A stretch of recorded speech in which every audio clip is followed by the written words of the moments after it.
some of these big moto services, they've literally got 20, 30 cubicles, right? Yep. And you go in one, and the rest are all empty. You just put all your paper down. You sit down carefully so that you're not getting your ass dirty and stuff. And some fat bloke comes and sits in the cubicle next to you. You're thinking, hang about, mate. You've got 30 cubicles to pick from. Why have you come and sat next to me? And then you can hear him go, like, real dirty. I'm like, oh my God.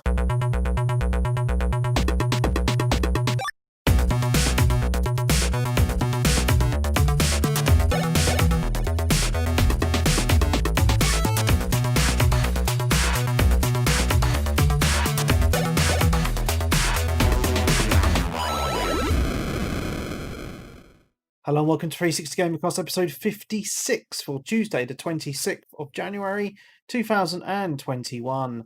I'm your host, Mark Webb, gamertag Pearson ID, Steam ID, Webby360G, and joining me on this fine evening is...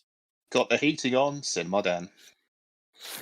It's Mr. Peebs, gamertag Pitbull Peebs, Twitch, Playboy Peebs, Instagram, Mr. Peebs. Oh. You really just sort it out, mate. Yeah, well, I think Webby's introduction's too long. And just Sensei Switch. Hello everyone. So while I'm here, I would like to say a big thank you to two new patrons this week. Ooh. Stefan and Craig, hello and welcome to the Patreon. Thank you. Hello. I just want to give a quick shout out to all my patrons because I don't actually think I've read your names out. So we'll go from the oldest to the newest. Wesley, Phil, Brian, John, Despicable Mind, Sean, Nigel, John, Ryan, Strokey McGinger, Jason, Paul, David, Nick, Sean, Sly Almond, Ben, Stefan, and Craig. Thank you all for being awesome people. Hey. So it's all good. It's all good. Even though this week's show is not a Patreon show, that's next week. It's not a Patreon. Oh, Pete will be happy. Yeah, that's next week's show. Yeah, I don't do Patreon shows. Well, what you'll find is the patrons, not only do they get an episode every single week, they also get the podcast in higher quality audio than everyone else as well. But I'm a man of the people. Everyone needs to be able to listen to me. Not just a selected few. Well, what the funny thing is, what I find is the Twitch, because Twitch saves your videos, and I noticed on the Patreon weeks that the videos have a lot of more views than on the normal weeks. No. There is technically. So basically, there's a way around it. You don't have to be Patreon to be able to listen. Well, I am toying with the idea of just not saving the videos to Twitch, just to be an arse.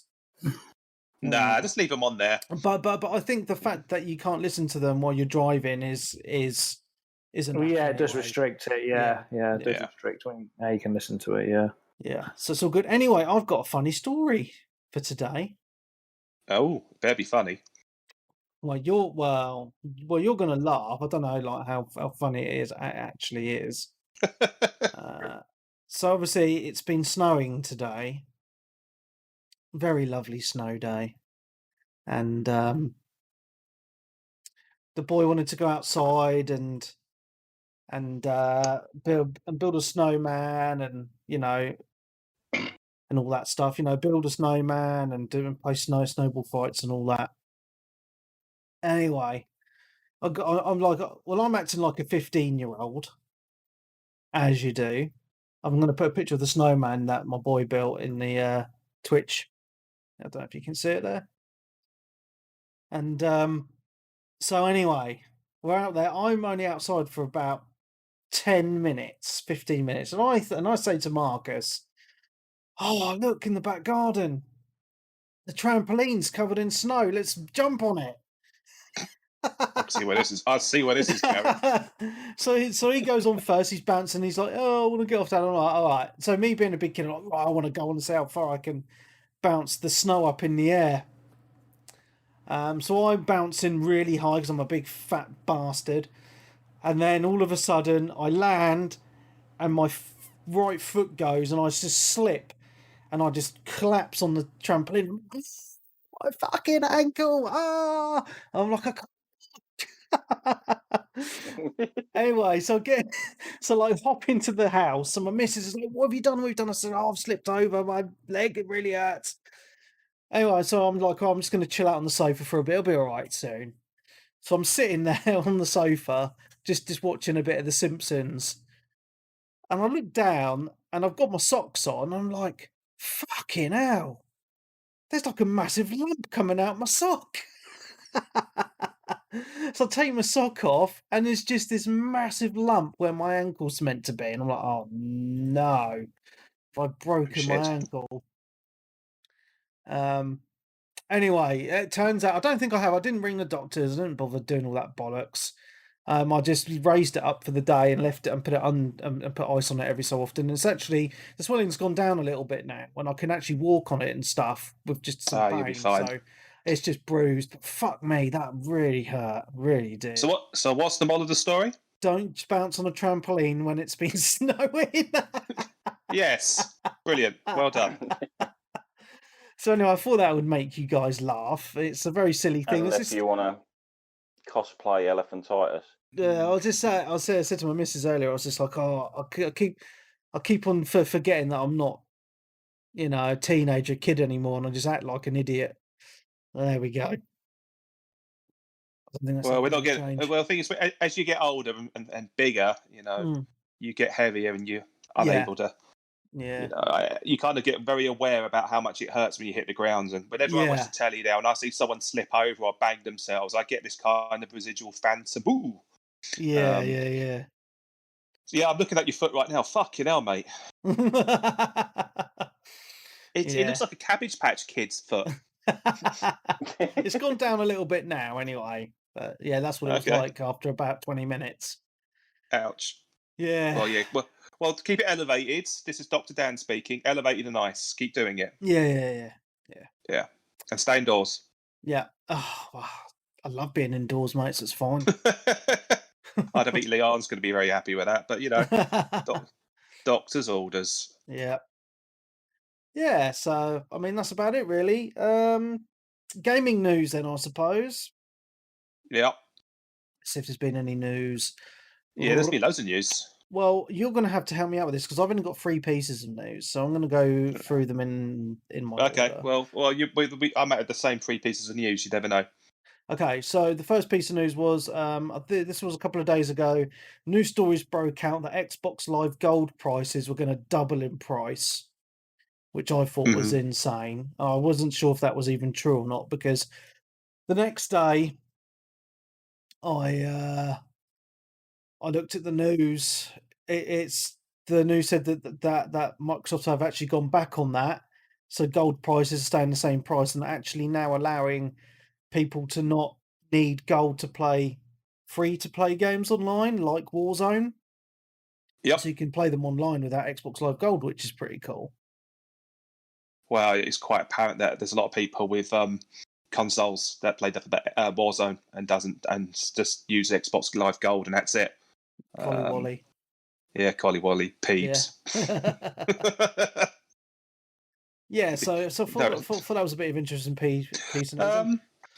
Should we add our 2 cents to that? I guess. Go. I mean, it's quite clear that they want everyone to get on Game Pass. So, and I think this was kind of like the bull in a china shop approach by making gold so close to the price of Game Pass. That you would naturally think that people would upgrade to Game Pass anyway. I mean, the whole perception in Microsoft's head is that Game Pass is such brilliant value for money, and why would anyone want to use gold?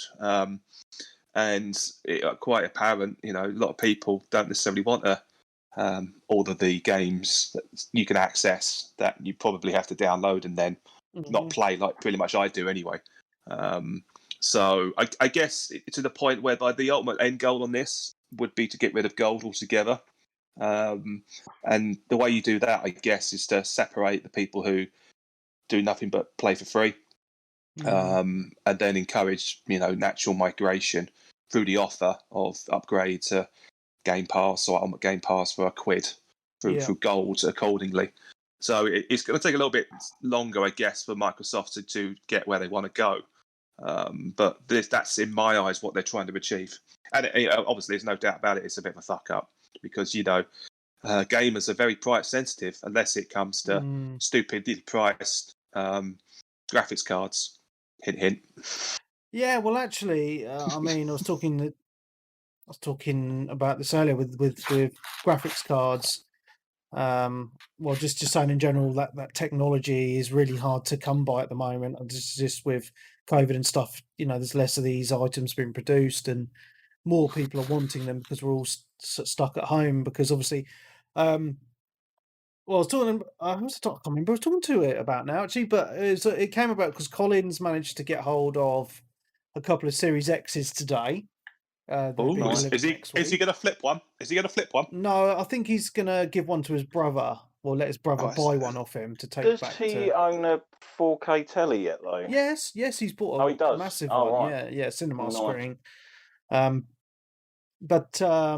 Yeah, so we were talking about that today, and I was just saying, it's just insane because all these consoles are so hard to come by, and so it's the same with the graphics cards, and what's really annoying me is that people are just flipping them for stupid money on eBay. Well, it's not their fault, it's the people's fault who are actually buying them, to be quite honest with you.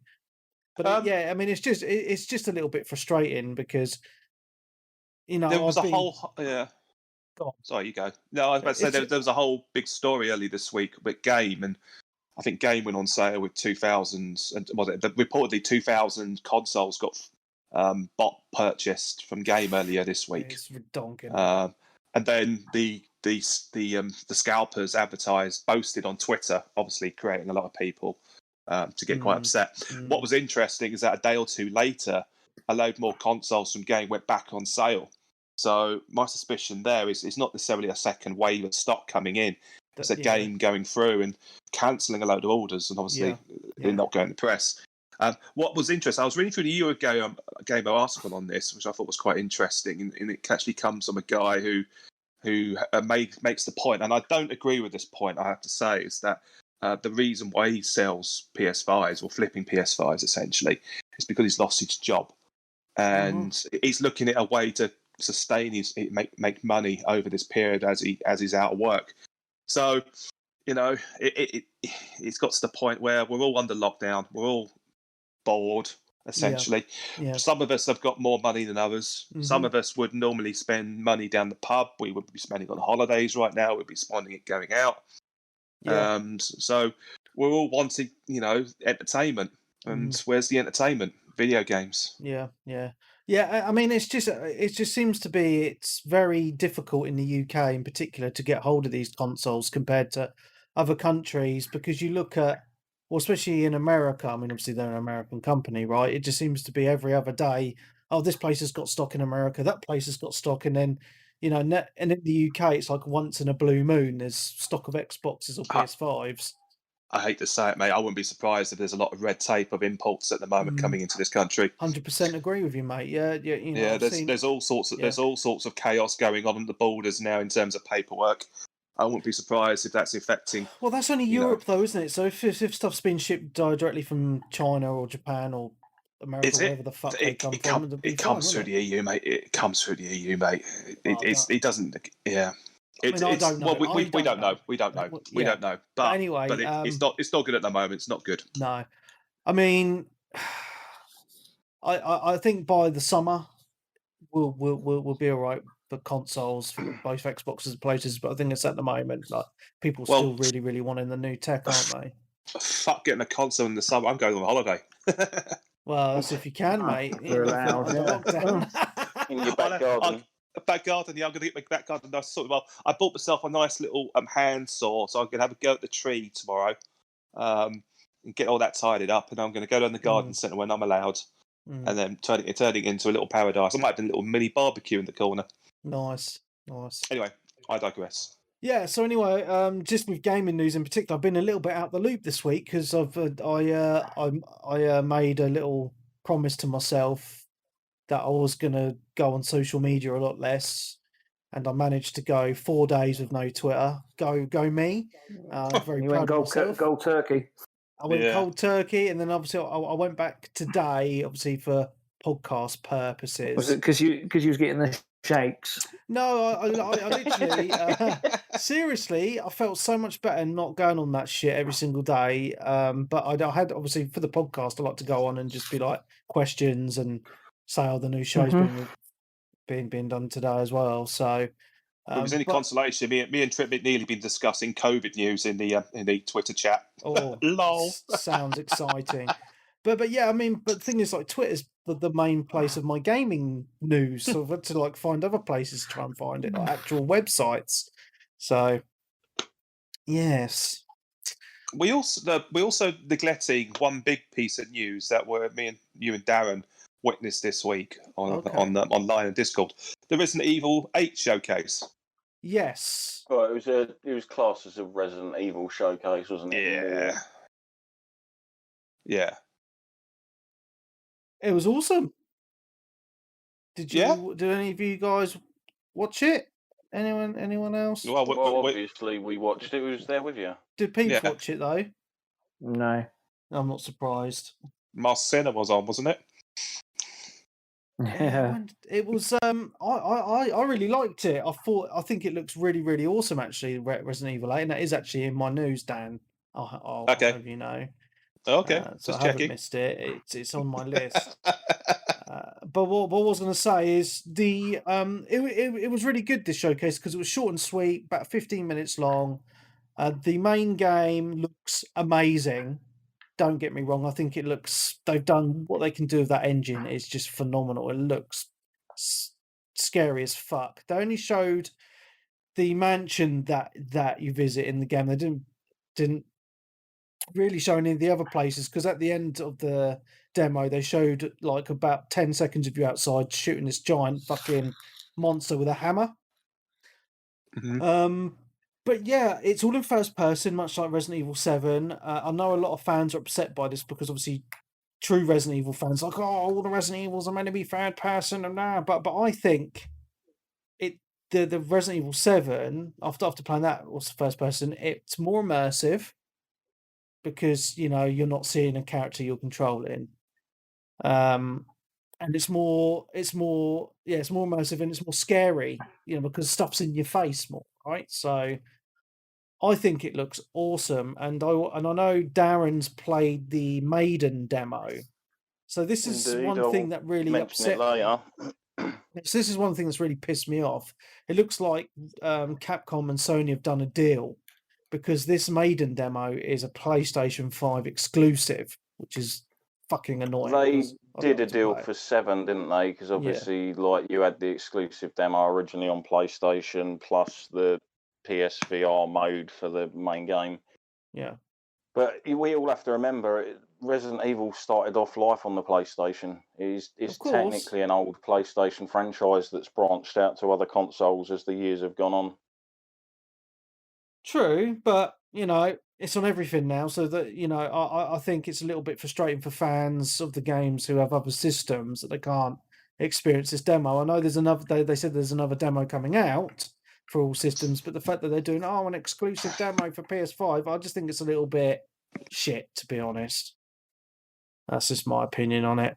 But just a little bit about the demo. I've watched some of the demo, and I know Darren's going to talk about his actual playthrough, but I think it looks awesome, mate. I watched the Digital Foundry video, and they go over some bits and pieces on it. So I'm not going to say too much, apart from the fact that Digital Foundry were impressed because it runs at 4K, 60 frames per second, and it has a little bit of ray tracing in it as well. Ray tracing, yeah. So expecting good things from this in a visual standpoint. Very good. Well, today, it'll be some stuff we can notice. It's going to come out on old gen as well. Yes. PS4. Yes. Xbox One. Yes. Which I thought was going to happen anyway. And the release date is May the 7th. Yes, not far away at all. Not far away. I mean, it's technically using the same engine anyway, isn't it? Really, that they brought in with 7. So yeah. they don't have to sort of tinker with it too much. It just won't have the bells and whistles on it that obviously the PC and the next gen versions are going to have.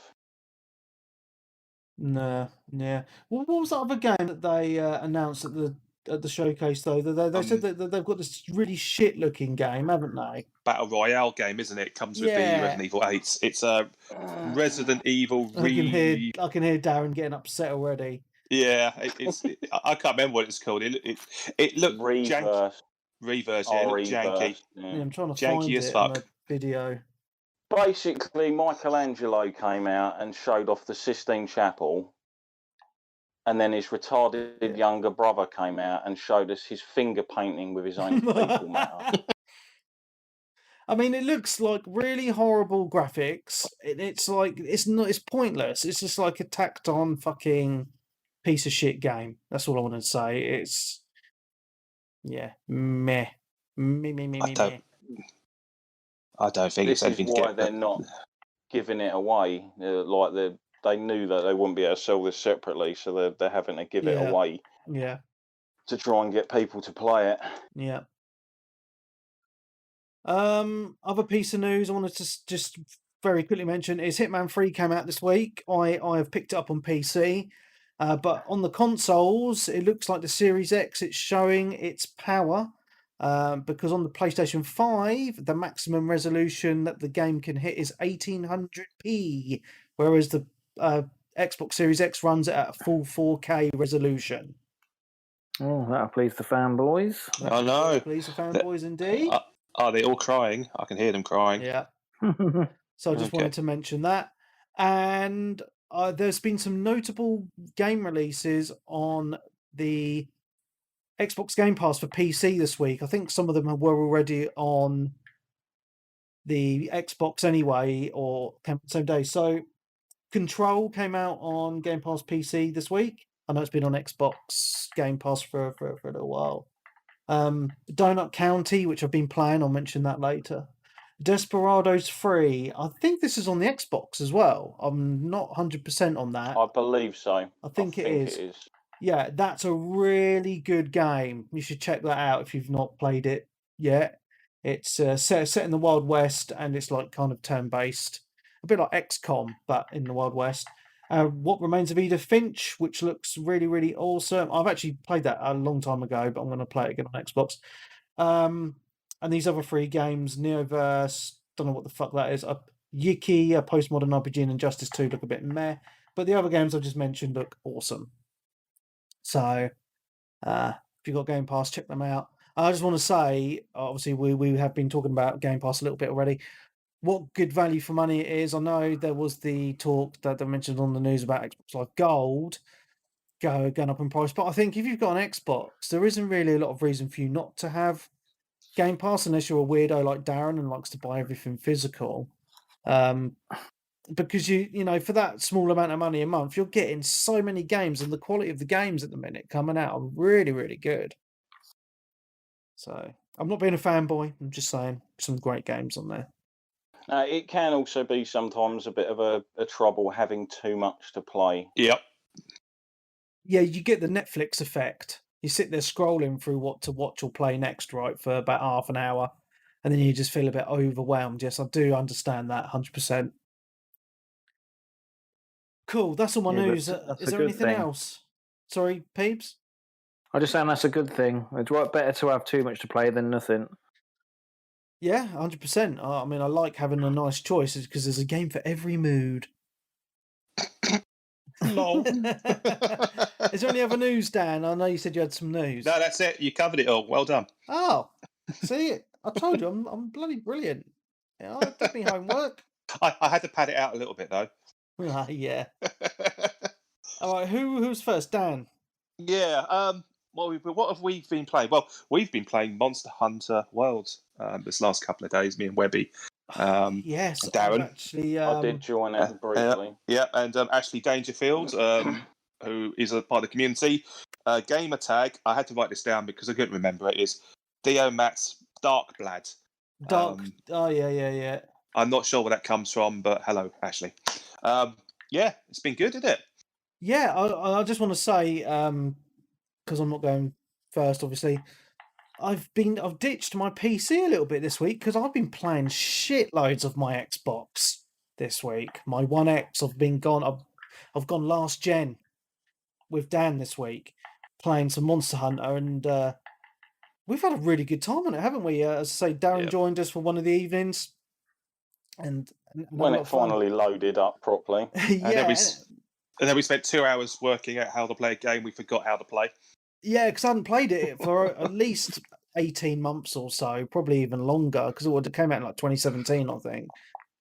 And it's on Game Pass, so if you haven't played that and you want to join us, download it on Game Pass.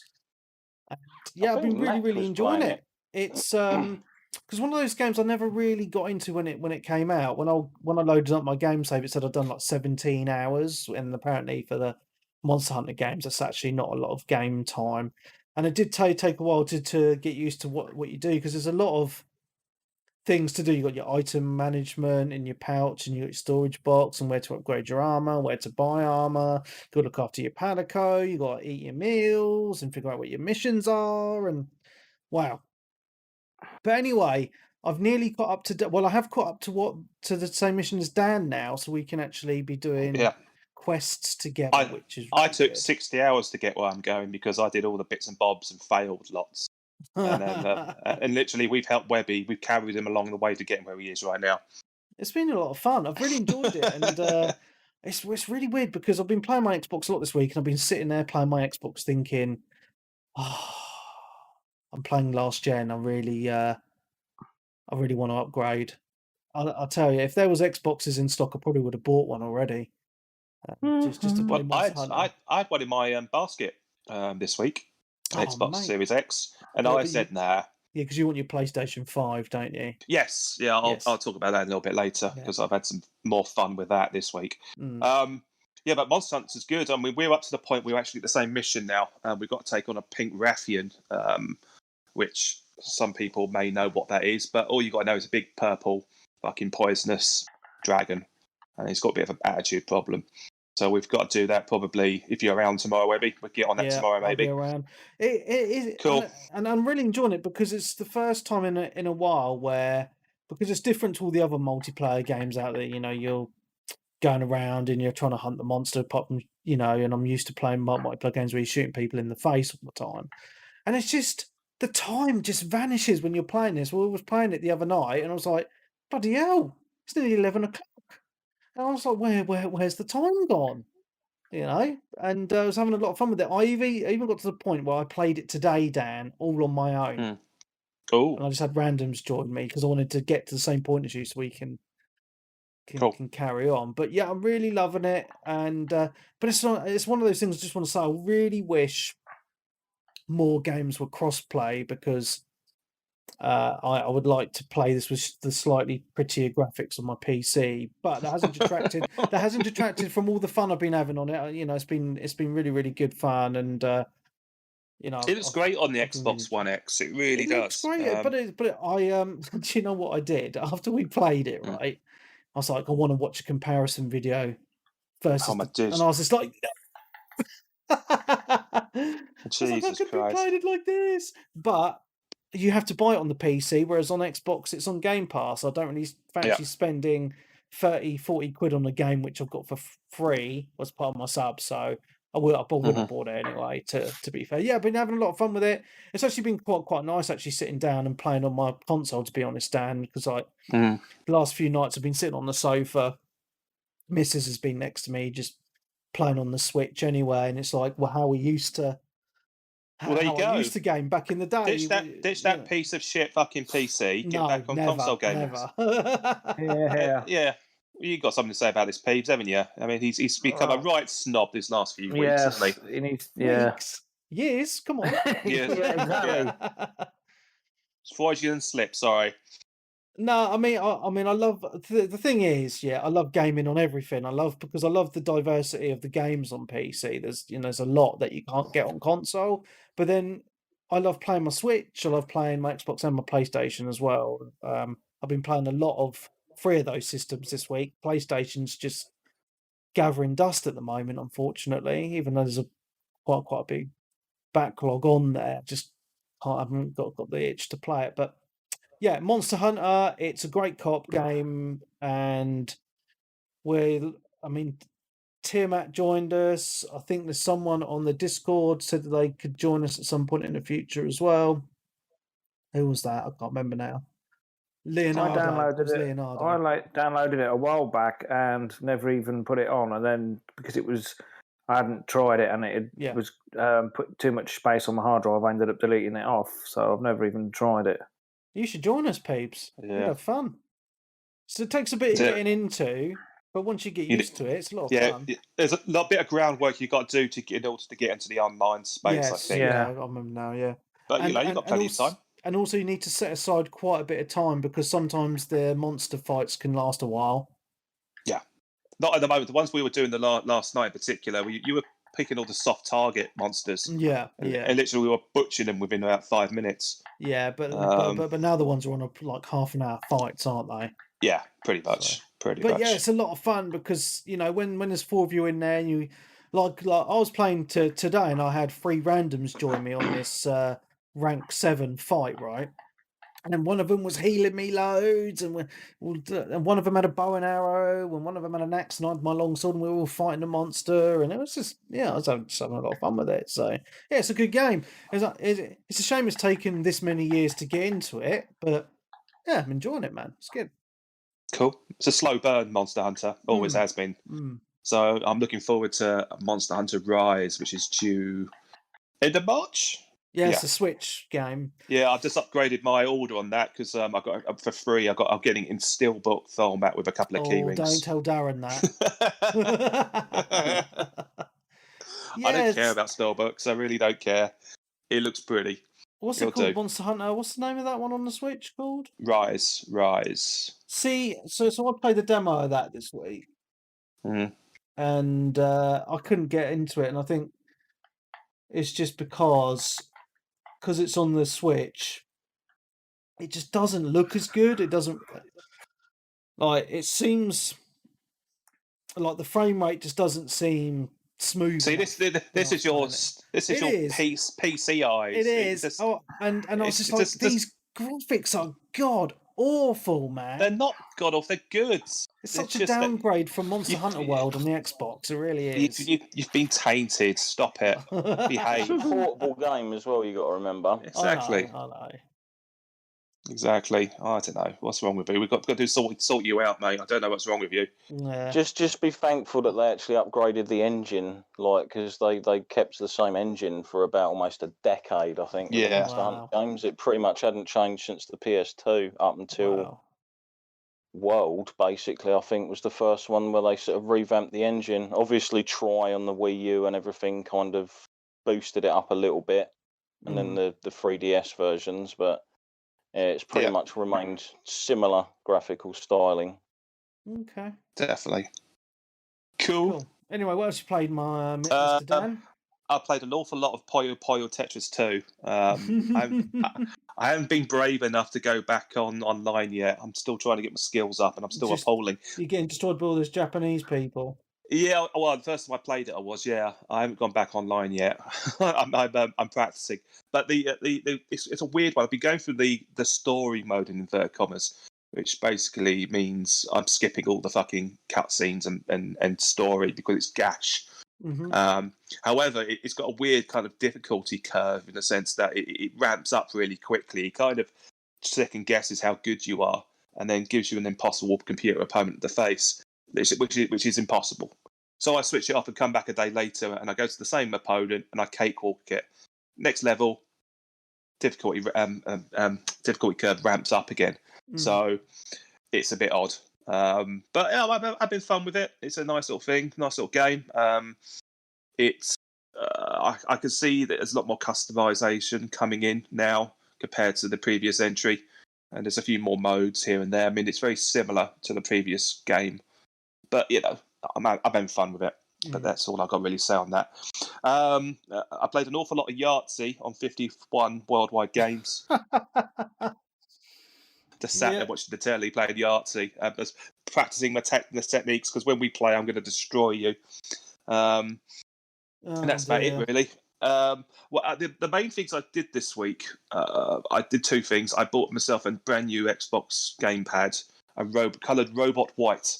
Mainly because when we were playing Monster Hunter for the first time a couple of nights ago, I couldn't get on party chat, which transpired that the microphone socket in my my white Xbox pad had broken. So I had to go back to using my claggy, awful day one 2013 edition Xbox One pad, which has the old little socket on it with an adapter, and it was all plasticky and it worn down, and God knows it's probably got some kind of weird coronavirus all over it, some kind of weird mutation. But I was playing that and it was fucking awful. The joystick was making me go in the wrong direction. I was getting really upset. So I there and then I said fuck it. So I bought myself a brand new Xbox pad, modelled off obviously the ones you get with the Series S and Series X right now, and I'm mightily impressed. It's the first time an Xbox control pad has actually felt premium in my eyes. It looks the same, but it feels a lot weightier. It's got a nice matte finish. I'm speaking to the converted here, but my favourite bits are the little grips either side. They're kind of roughened them up a little bit. They kind of I don't know. It feels good in the hands, which is great. So I'm happy with that. Even though is that an official Xbox controller, Dan? Official, yeah, official. Yeah. So it looks very similar to what we had on the Xbox One X and S, but it's had a bit of a cosmetic upgrade and it feels a lot better. So when you get hold of one, Peeps, when you finally do upgrades, you'll be mightily impressed, I think. Well, I bought an Elite controller. Ooh, an Elite 2? Yes. So when did you get that then? £60. They are very overpriced. Let me just say that. Okay. Are you better at Warzone with it? No. Well, I was told. Well, I've sort of had mixed reviews from other people saying, it helps them play COD better and shooting games because you can adjust the triggers and you can make them so that you're not having to put your finger right down, so the reaction time's slightly quicker. But I haven't really noticed any difference. I mean, it's impressive the fact that you can map the controller to anything you want, basically. So when you go onto your accessories on the actual dashboard, you can map the buttons to how you want. You've got your triggers. You can adjust the depth you press them. There's like 3 different levels. You can set different profiles on it. So you can have like a profile 1, which is all your buttons mapped out to say like Warzone, and then you can have a profile 2, so that you can have them mapped to a different like game. I don't know who would do that because you'd have the buttons for pretty much every game. I would personally, but I'm probably not using it till its full potential. Really, I mean, it's got the paddles at the bottom, so you can use them, which I thought I was going to do for Warzone. I thought I'll put my trigger buttons as still as aiming and shooting, but I was going to use the paddles as well, so that you can just press both, and whichever would go first would be better. But I find myself not using the paddles really. So in theory, I'm just using it like a normal controller.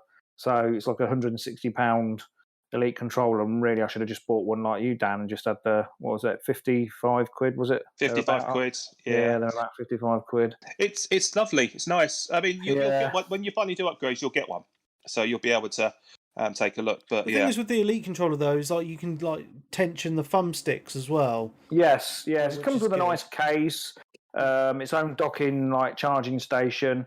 It's got the analog sticks you can pull out, and there's a couple in the case that you can have, so you can have them longer, different grips. I mean, it's good. They are done well, but I just don't. They are overpriced. I mean, £160 for a controller is crazy. Really, when you think about it. Yeah, it's like £100 more than what like Dan's paid for his just normal one, and I'm pretty much just using it as just a bog standard controller. Really, I'm not really using it to its full potential. What I might do, I mean, it's got like the little grips on the side, but I don't know. I just probably pulled the trigger on it too early because I was waiting. I wanted the, like, you know, when they did the labs and you can have your own designs and colours and put your game and tag and that on them. I wanted to do that, and I know they've stopped it, but they're apparently supposed to be starting it up again this year. And I was going to wait, but I just couldn't I just got it. It's just a black one. I mean, it's nice, and it's my main controller. I use it all the time now. But like I say, I'm just not really using it to its potential. But yeah, I might do in the future, hopefully. No, wait, lesson learned. But anyway, it's. Yeah. I mean, I'm looking at the video now. I mean, it does look nice, but I'll still be shit at most games, so there's no point. That's my take on it anyway. Yeah. So I did that purchase this week, and the other purchase I did was because PS5s are becoming a bloody nightmare to get hold of. The thought process I'm going with, and it's taken me a little while to get here, was that I can't ever see an Xbox One X, which is doing fine at the moment. I've got a hard drive attached to it, and I've got Game Pass. Everything works, and only just now we're starting to see Xbox One Series X games, exclusive games, started coming out. I think the first one's going to be the Medium coming out, so I'm quite happy with that. I can play anything I want. It's all there.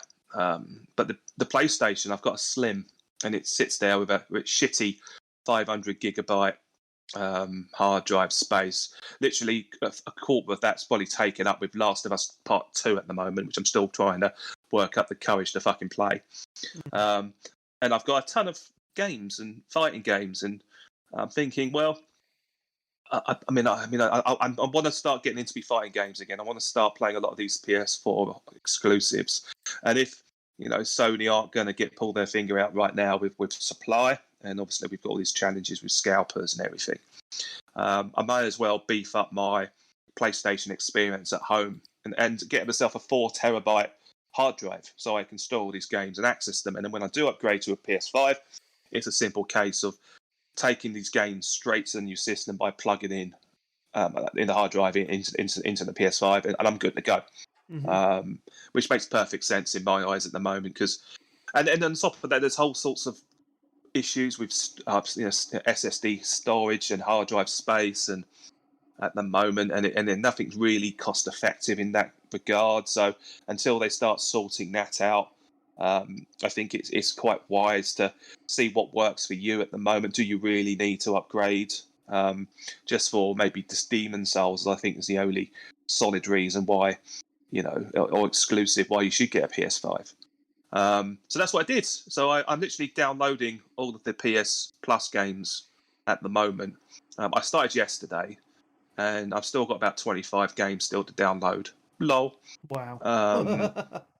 I've literally been putting in discs as we go along today to start transferring stuff over. So at some point, the plan is to try and circumnavigate and put all my fighting games onto the PlayStation, much like I was planning to do some time ago. And I've ordered myself a copy of Street Fighter Collection, so that's going on now. I got that quite cheap. Dead or Alive 6 as well. I've ordered a copy of that for £10. Nice. That's Have you? Is it good? Cheap now. Yeah, it's decent enough. Is it? Just thinking. Is it? There's a whole. I mean, the economy on that in terms of DLCs with Donk. Oh yeah. It's still nonsensical when it comes to all of that stuff. Yeah, but as long as it's not too obvious. I mean, I don't really care about the costumes, to be honest with you. It's more so I suppose, holding back certain DLC characters. But anyway, so that's what I've been doing really. So I've been playing. I did play a new game this week. I think Paul got hold of a copy of it for the PS4, and that's BlazBlue Cross Tag Battle Special Edition. I got it for £8.50 with DLC with a DLC download as well with extra 8 characters. So I've been playing that a bit. That's all right. I quite enjoyed that actually. I like the art style on that. Oh, it's brilliant. It's absolutely beautiful. And it's got the Persona 4 characters in there as well. Oh, so that's good. That's all in there. I mean, it's exactly what I wanted, to be honest with you. So I've been playing through the story on that until I had old fucking gibberish, but it's fun. And then I've just been playing a bit of Tekken 7, which is great. King of Fighters, is that 14? Yeah, it's King of Fighters 14. Yeah, that's in the sale. Actually, if it's not in the sale, they are in the, I think, process of releasing like an Ultimate Edition of the game. Okay. Which comes with like both of the other DLC fighter packs, I believe. Okay. Mm-hmm. Cool. Well, I've had King of Fighters 14 for some time now, so it's a good time to get stuck into it again. And I've been playing a bit of Marvel vs. Capcom Infinite, which I can see they've added a bit to it and tidied it up a little bit, which I'm quite encouraged by, because what they did release originally was in my opinion, a rushed piece of shit. But I was actually having some fun with it last night, so that was good. And that's it really. Oh, and also I ordered myself a Hori Fight Stick Mini as well for 35 quid to top off the fighting game experience. Nice. So that's going to come in a week or so, I think. So I've got my Hori Fight Commander Fight Pad at the moment, which is fine. But I was thinking I want the arcade stick. I've got the arcade kit for the Switch, but it's stupidly big. It's a dinner TV dinner tray big. So that's the plan. That's what I'm doing at the moment. And I've got, and I'm thinking of ordering Soul Calibur 6 or maybe Samurai Showdown at some point, but not right now. Cool. So I'm thinking, if you can't join the PS5, at least enhance what you got. Yep. Good times, That's it, really. Good times. That's it. And almost, yeah. And I did play Injustice 2 on Game Pass on the Xbox, and it's a piece of shit. So, yeah. Oh man, is that the one where you fight to get like armor pieces and stuff that give you stat bonuses and weird stuff? I like fighting games. Don't get me wrong, and I mean it's not awful, but it's just shit. It doesn't feel the right. One system I remember in that game where I was kind of like, that doesn't make sense. Is fighting games are really shit at doing things like you've got character win-loss ratios. Yeah. And I think one of the things in Injustice is you just keep going until you get fucked over, which will count as a loss, even though you might be going into that fight with like 1/10 of your health and the enemy's got like all this other shit. And I just like, that doesn't make sense for that to be recorded as a loss, because technically it wasn't a fair fight. Yeah, you might as well just have one long it does it on King of Fighters 14 as well. You can go through with your first character, beat the crap out of the first two characters, and then obviously you're going into the final battle with like not much health. You take a couple of hits and go down, and that's apparently a loss. And it's like, that doesn't make sense because it's not a fair fight. Yeah. So things like that piss me off. Yeah, I mean, I can oversee that. I mean, my main gripe with Injustice 2 was that every single character has the basic core moves, which doesn't really lend itself to what I like. I like characters with different styles, different move sets. A bit like that's why Street Fighter, in my opinion, is so great. You've got the turns, and you've got the charge characters, and it's also, I mean, my muscle memory on Street Fighter is good. But when it comes to stuff like Mortal Kombat and all that, when the skill is learning a load of random button presses that don't make any sense just so that you can rip someone's head off. To me, that's like, fun. That's fun. Yeah, no, and a lot of characters are kind of like different versions of the same character, if that makes any sense. Exactly, yeah, exactly. Like Ryu and Ken. Yeah, you've got like Sub-Zero, Scorpion, Max. To an extent, they're all kind of sort of roughly similar in a way. They've obviously diverged from that, but when they originally come out, they were almost kind of just other skinned versions of said same character, almost. In all fairness, Ryu and Ken are a lot more different to, say, a whole roster with very similar moveset. I know what you're saying. It's just. I don't know. I mean, it's got some silly modes on it as well. There's like they literally square up to each other and they badmouth each other. And then you do a random button press game to determine whether or not you gain health or lose health. And I'm like, what the fuck's that about? What skill's that? It's like mate. Random, mate. Yeah. And some of the ultimate moves where you press a button and I was playing with Aquaman last night, and you basically just fly someone up into the air and then you power them into a great big whirlpool, and then you land back in the bar where you fucking originated from. You're like, what the fuck's going on here? That sounds weird. Oh, DC shit. Anyway, Marvel's Yeah. much better. They're presented well. Like, I think the presentation was. I enjoyed the first one. I just kind of was a bit put off by the second one. Yeah, I mean, I might keep going back to it. It's in Game Pass at the moment, but it's not top of my pops. Fair enough. Yeah, Was that it, Dan? that's it, man. Cool. Mr. Peebs. Hello. I've been playing quite a bit. Ooh.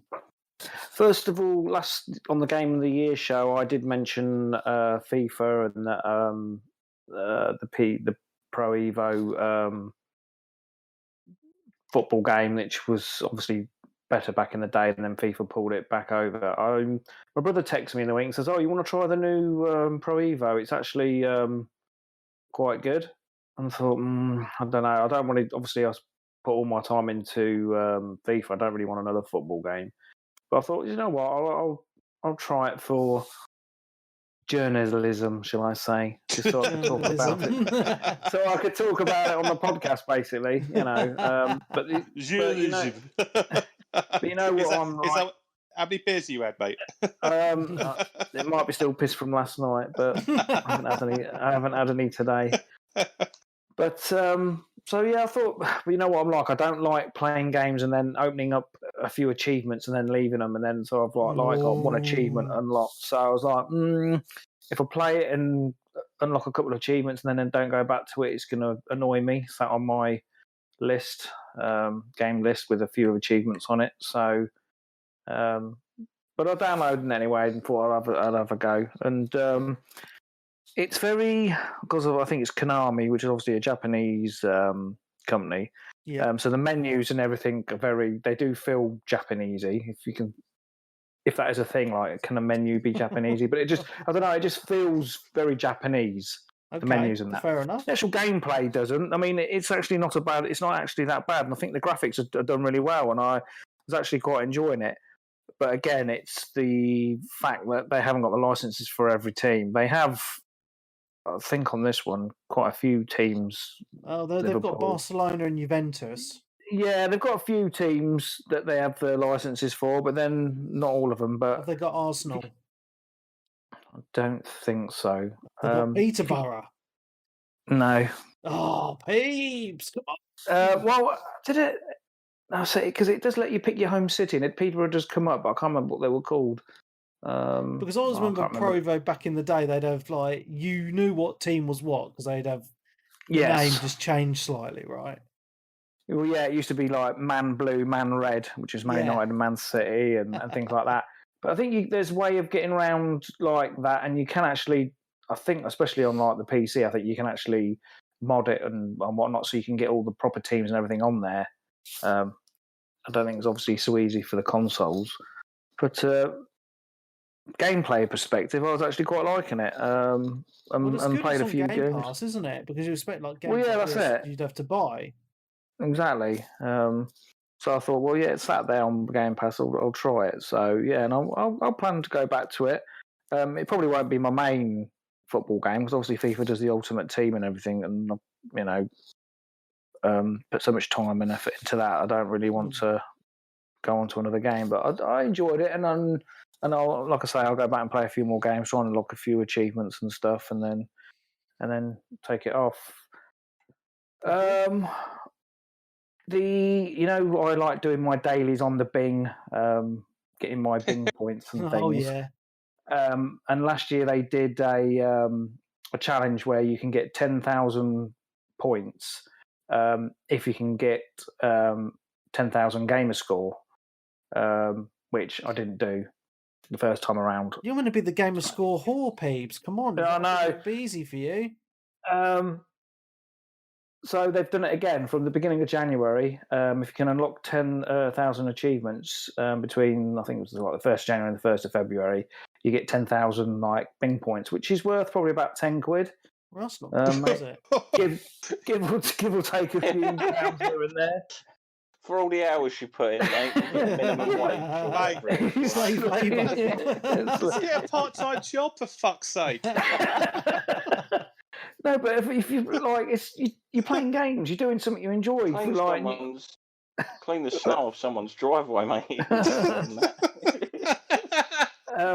But you're doing something you enjoy, so you're playing your games, and you're sort of working towards something. But the trouble is, it does start bringing the cheap Chivo whoring out, and you start looking for games that you can get a quick 1,000 game score on, or get quite a lot of game score on. So, what have you been playing then? Buckle up. Buckle up, boys. Let me just go from. I had my list up. I've just lost it. Well, I actually got 1,000 Gs on a game today, Peep. So if you haven't played that one, get one. I've downloaded it. Is that the Donut County one? Yeah. Oh, I'm on that one. I haven't played it, but I've downloaded it, so I'll listen to what you say about it when we. So I'll talk about the Chivo Hall ones in a minute, because I went back to River City Girls. I know Dan got me on this game a while back. I'm still playing it. I'm on the third boss now. The bosses are quite difficult. For the second boss, which I was stuck on when I mentioned this game a few weeks back, I had to get my son to couch co-op with me so we could get the boss beat. That's my tactic now. I can play the game through on my own, the levels, no problem. But when I get to a boss, I then have to get him to put the other controller on and then help me defeat the boss. And then once the boss is defeated, he can go back and do whatever he was doing before.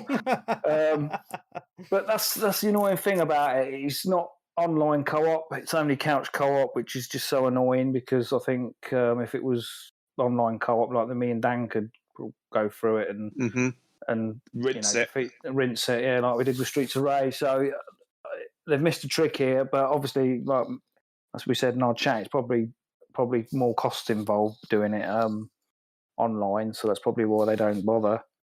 But it's a shame, in this day and age, all these games would be online co-op. Well, yeah, you would, yeah. But yeah, it's a good little scroll and beat 'em up game. It's quite in depth. There's quite a lot to it. I like the art style. It's nice. Yeah, I like the art style. It's like old school. I just like that. It's Japanese, and you can go into stores and buy upgrades and health and stuff. And there's like little secret missions, and there's a few collectibles. So it's quite in depth. Nice. And the obviously the gameplay graphics are like an old style, but when they do the cutscenes and things, they're actually like proper, like cartoony, real nice graphics. Nice. So yeah, I plan to go. Like I say, I think I'm on the third boss. I think it's saying I'm about 25% through the game, so I'm still quite a lot of way to go on that game. But yeah, it's a good little game, and it's on Game Pass. So there's a game I actually purchased. It was in the sale. I think it was about £2.50. Oh, big spender. Yeah. You'll love this one. Big Buck Hunter Arcade. What? Big Buck or Big Bug? Oh, Big Buck Hunter. Oh, yeah, the old shooting games when you're shooting the deers and stuff. Is it Big Buck Hunter Arcade? Yes. Yeah. I've seen this one. Yeah. Yeah. And I thought, well, I used to like these games back in the day. And this is old. When you could get the light guns, couldn't you? When they used to be in the arcades, a lot of these, didn't they? Yeah. And you just got the shooting. Basically, all it is you just like in the woods, and a deer will come up and you just shoot it and stuff. But this is actually quite hard. And the achievements, although accessible, it's going to be a lot of grinding. This looks I think. Fucking shit. It's not bad, but at the beginning, I can't remember what it says now. But you can use controller. You can do couch co-op where you just swap that. Just hand the controller to the other person so they can take their turn. And then there's like a gun option, but I don't know. Can you buy light guns for the Xbox? No. So I don't know what that option is. But yeah, because it's hard. Gun games ended when you couldn't, when we moved on from CRT, because they used to work with the light being reflected back. But the only way that you can do light gun games on this gen consoles is by using the camera. Yeah, like the PlayStation Eye camera, whatever the fuck it's called, up on the right, screen, yeah. and it knows Yeah. where the gun is. Well, perhaps you need that. I don't know.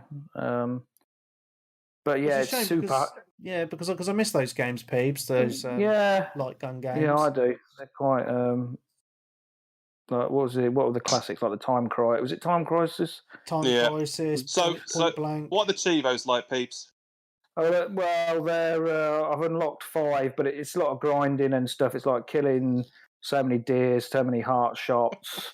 But it's just really hard trying to aim with a controller. Yeah, that's what I'm finding hard. You got to give them a fighting chance, mate. Yeah, so yeah, I think there's like 3 areas. I think you might in North America, Canada sort of area. So it's like then you've got deers, mooses, and then you get wild a hunting animals. game on Game Pass, peeps. If you want to do a bit of that, I can't remember. Can't Hunt a Call of the Wild Is or it? something. Yeah. Oh right, Yeah. I'm sure there is. I'll have to have a look for that then. But yeah, like I say, it was only a couple of quid on sale. So it's I plan to go back to it. It's just nice little easy like time, just little. You're not really got to concentrate too much. What else? Oh, so we'll start on the games I sort of started looking at for easy achievements to try and get my 10,000 points. The first one was called The Little Acre, and it's on Game Pass. Oh, that's going to be really good. That is. Yeah, it's okay. Digital, isn't it? Quite good dev. I don't know who. Well, I thought it was like a little Irish. I did look it up. Yeah. Oh, yeah. It does say Curve Digital is a British video game publisher, but yeah. But this was. It's like set in 1950s Ireland, and it's like a little point and click game.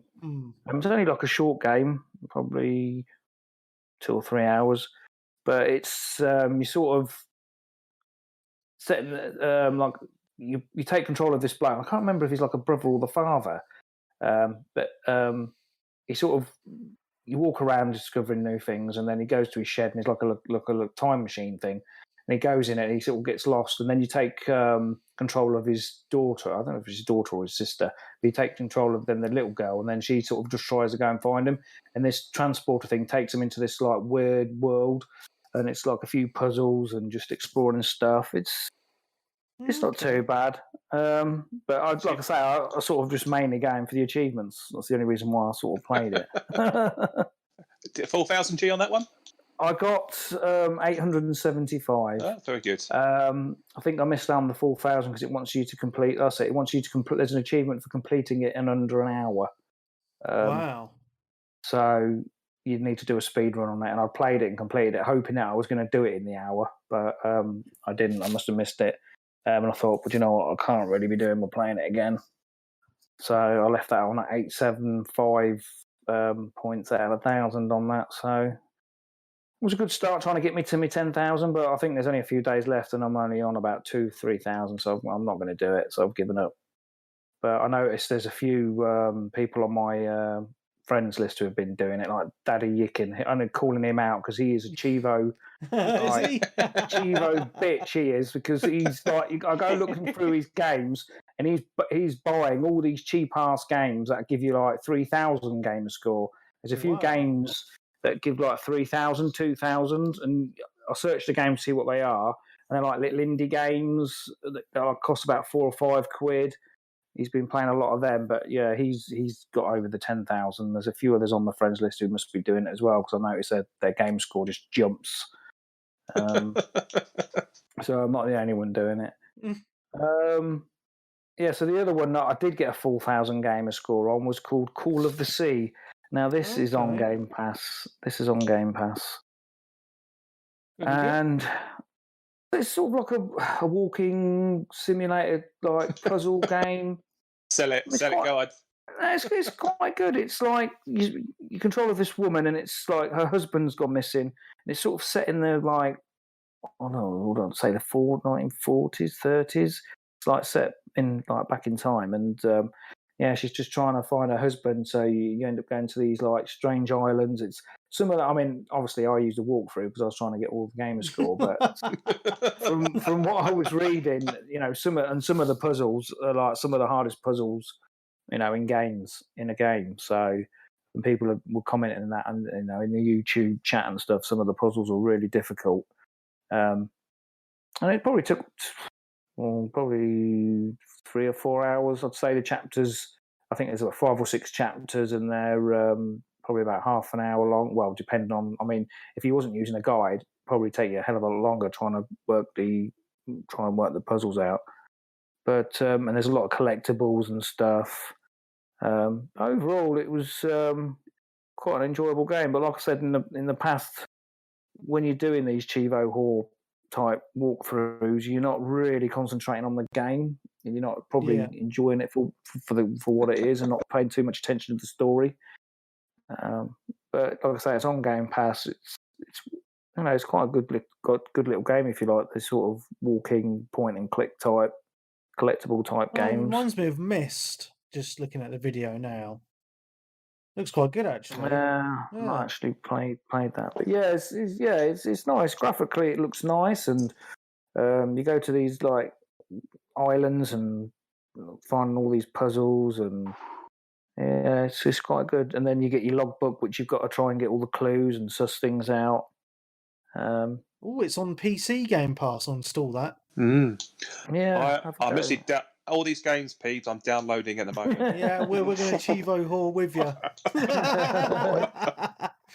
Nice. And then I think my main game, which I have been sort of moaning about on Discord and Twitter and the like, is Control.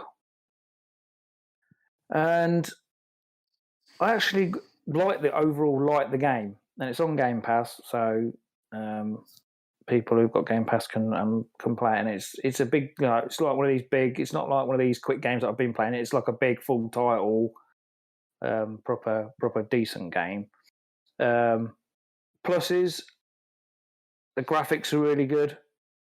I think, and it's made by Remedy. The Scandinavian who done like Max Payne and Alan Wake, and what did they do?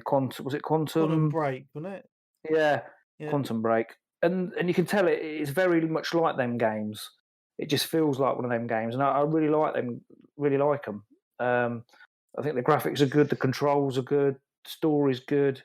The map is just set in one. It's one place. It's like a skyscraper. Weird building, and it's like a weird building, and and there's a lot of some otherworldly stuff happens in the game as well. Yeah, because you sort of like you work for a bureau, and it's like who investigate like paranormal, supernatural, paranormal and stuff. So it's just set in this one building, but the map is really big, and there's different levels to it. And you got to find your way around. And it's really well designed. Like I say, the graphics are good, the gameplay is good, the controls are good, but frustratingly, the map, I just find it so hard to fight because it tells you where you sort of need to go, so you press your menu button, you know where you need to go, but trying to get there is just a nightmare. It out. Yeah, because there's no like compass to tell you which you're going in the right direction or not, which I think it lacks. It's a little bit easier later on when you discover a new area, you can cleanse. They call it cleansing, and it makes up like a save point. You fast travel there, then you can fast travel between them, but it's still really difficult to find your way around, which is one of the most frustrating parts of the game. The other frustrating is there's no difficulty setting, and I'm finding that the enemies just keep spawning and spawning and spawning. Which is just so frustrating. Some of the areas you go in and a load of enemies come at you, you kill them all, and then you think, oh, that's all right, I've got a bit of breather, and then another load respawn. Some of the bosses are quite difficult. It's a big game. I mean, I've just completed it this evening, just before I came on here, but there's still a lot to do. There's loads of side missions. There's like these are the bits that they call countermeasures, which is like go in an area and kill so many enemies and side missions. So it is in depth, and once I've completed it now, and I can go back in and clear up, but I'm getting to the point now where it's getting that frustrating. I'm trying to I'm on a side mission trying to defeat a boss, and I must have tried him 15, 20 times and just cannot kill him. But it's just probably time to get rid of that frustration and play someone else, mate. To be honest. Well, yeah, that's what I'm thinking. But I'm just trying to get a few more achievements out of it. That's what's driving me on. It has got DLC, which I have contemplated getting. I think there's 2 lots of DLC, and I think they're about £5-6 each. I think they were on sale, which I'm contemplating picking up. But yeah, I want to sort of just get it done now so that I can move on. I don't really know what my next main game is going to be. I might flip over to the PlayStation because, like I said, on the Game of the Year, I've got the Spider-Man Morales game on there. Oh yes, highly recommended. So that might be my next main game, and also. I know I mentioned last summer, or it might have even been before that. I had the Uncharted. What was it? One with the 2 women in it. I can't even remember what it's called. Lost Legacy. Yes, good. Yes. Yeah, it's good, that one. I had that and only played. I have never finished it, so I've got that on there as well. So I want to get that finished. So that won't take you long. No, it's quite a short game actually. Yeah. Yeah, I might spend a bit of time on the PlayStation, get that finished, and then go on to the Spider-Man. While I sort of figure out what my next main game on what I'm going to download on Xbox. I mean, I was tempted to pick up Hitman. I'm holding off at the minute because it's obviously full price at the minute, and I don't know. I was watching Dr. Disrespect play it. He was playing it Friday night, and I was watching him, and it just. I don't know. It just looks. I mean, it looks beautiful. Don't get me wrong. And Hitman 2 was my game of the year when it came out. I can't remember what year it came out. Now it's about 4 or 5 years ago, isn't it? I can't remember how long ago it was now. Yeah, I really did enjoy it. And then I was tempted, but it just looked a bit.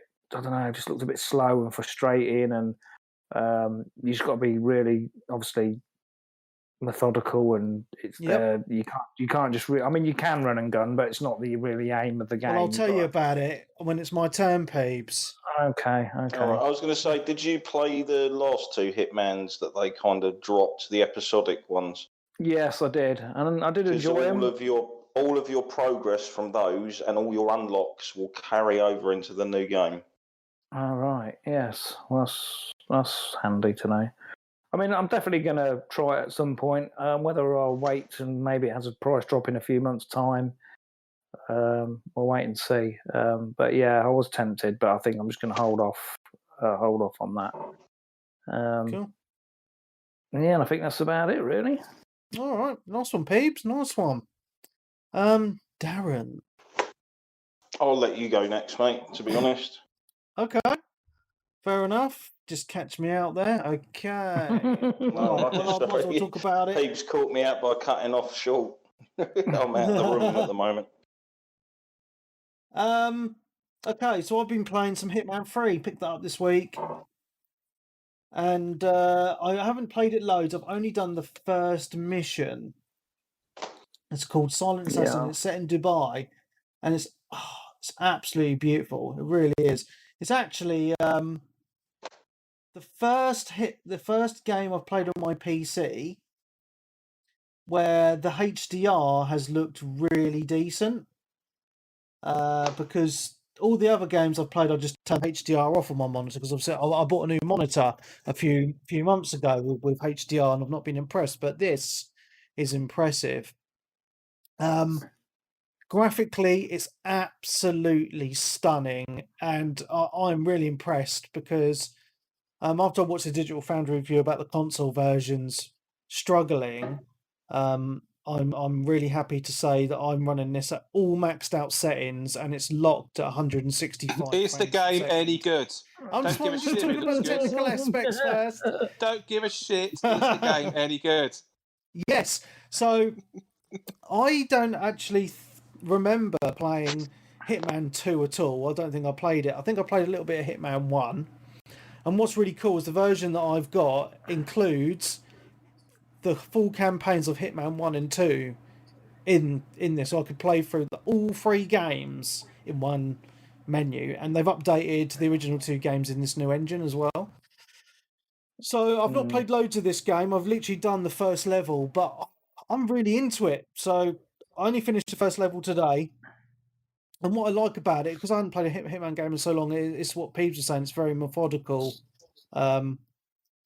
You know, you go into this mission and it's like, right, you need to kill these 2 guys, and it's all trying to set it up. So you're sneaking in, and then you're incapacitating this person to dress up as them so you can get into other areas, and you're still, making sure you're hiding the bodies, and all that sort of stuff. And there's a lot of replayability in the Hitman games as well, because you can kill your targets in a variety of different ways, by poisoning, their drink, or just stabbing them with a knife, or killing them with a rope, or whatever. Yeah. And I'm really liking about it. But what I really liked about this first level was, it wasn't too hard, because it's kind of like it's easing you in again, right? You haven't played it for a long time, you're just getting eased in. But it's just so immersive, because the graphics are great, but it's like it's all the little things, like you walk around and then you got all the other AI characters. They'll be looking at you and they'll say, "Hi, who are you?" And then there'll be you'll get to sections where there's just loads of people around, and it's just running so smooth, and the way your character like moves between the crowds of people, it's all those little things that just make it a lot more believable, and it's I'm really impressed with it, because, to be honest, I hadn't played a Hitman game in ages. I remember my favorite Hitman being, I think was it Blood Money? Is that what it was called? Yes. Yeah. Yes. I think On it was, 360. And I loved that back in the day, and I haven't really got into a Hitman game since then. And a lot of the people in the Discord group were mentioning that they'd picked this up and how much they were enjoying it on the Xbox. So I was like, oh, I've got to get this. So yeah, I've literally, all I can say is I played one mission, the first mission. It looks great. I had a lot of fun.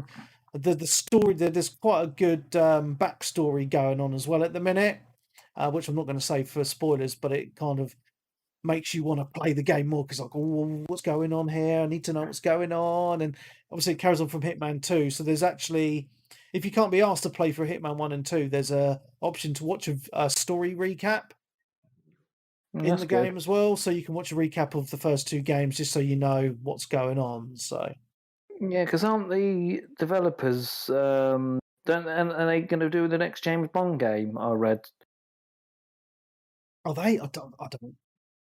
I think they're another Scandinavian game developer. And I'm sure I read somewhere that their next game is going to be a James Bond game. Okay, and if it's like these Hitman games, I think they're probably a good developer to do it, because there is sort of element of James Bond type to the game. Yeah. And the way it goes between all these different areas in the world, doesn't it? Like the first one is in Dubai, but I think you can go. I think one's in a big country house on Dartmoor. Yeah, that's the next level I've got to do, actually. Yeah, that looked really good. And then I think they go to like Romania, China. It goes to like loads of different places and stuff. And like you say, the replayability. The game is designed for you to replay the same missions, and because every time you play, it's different, because you're killing them, and there's so many different ways you can complete the level. Yeah.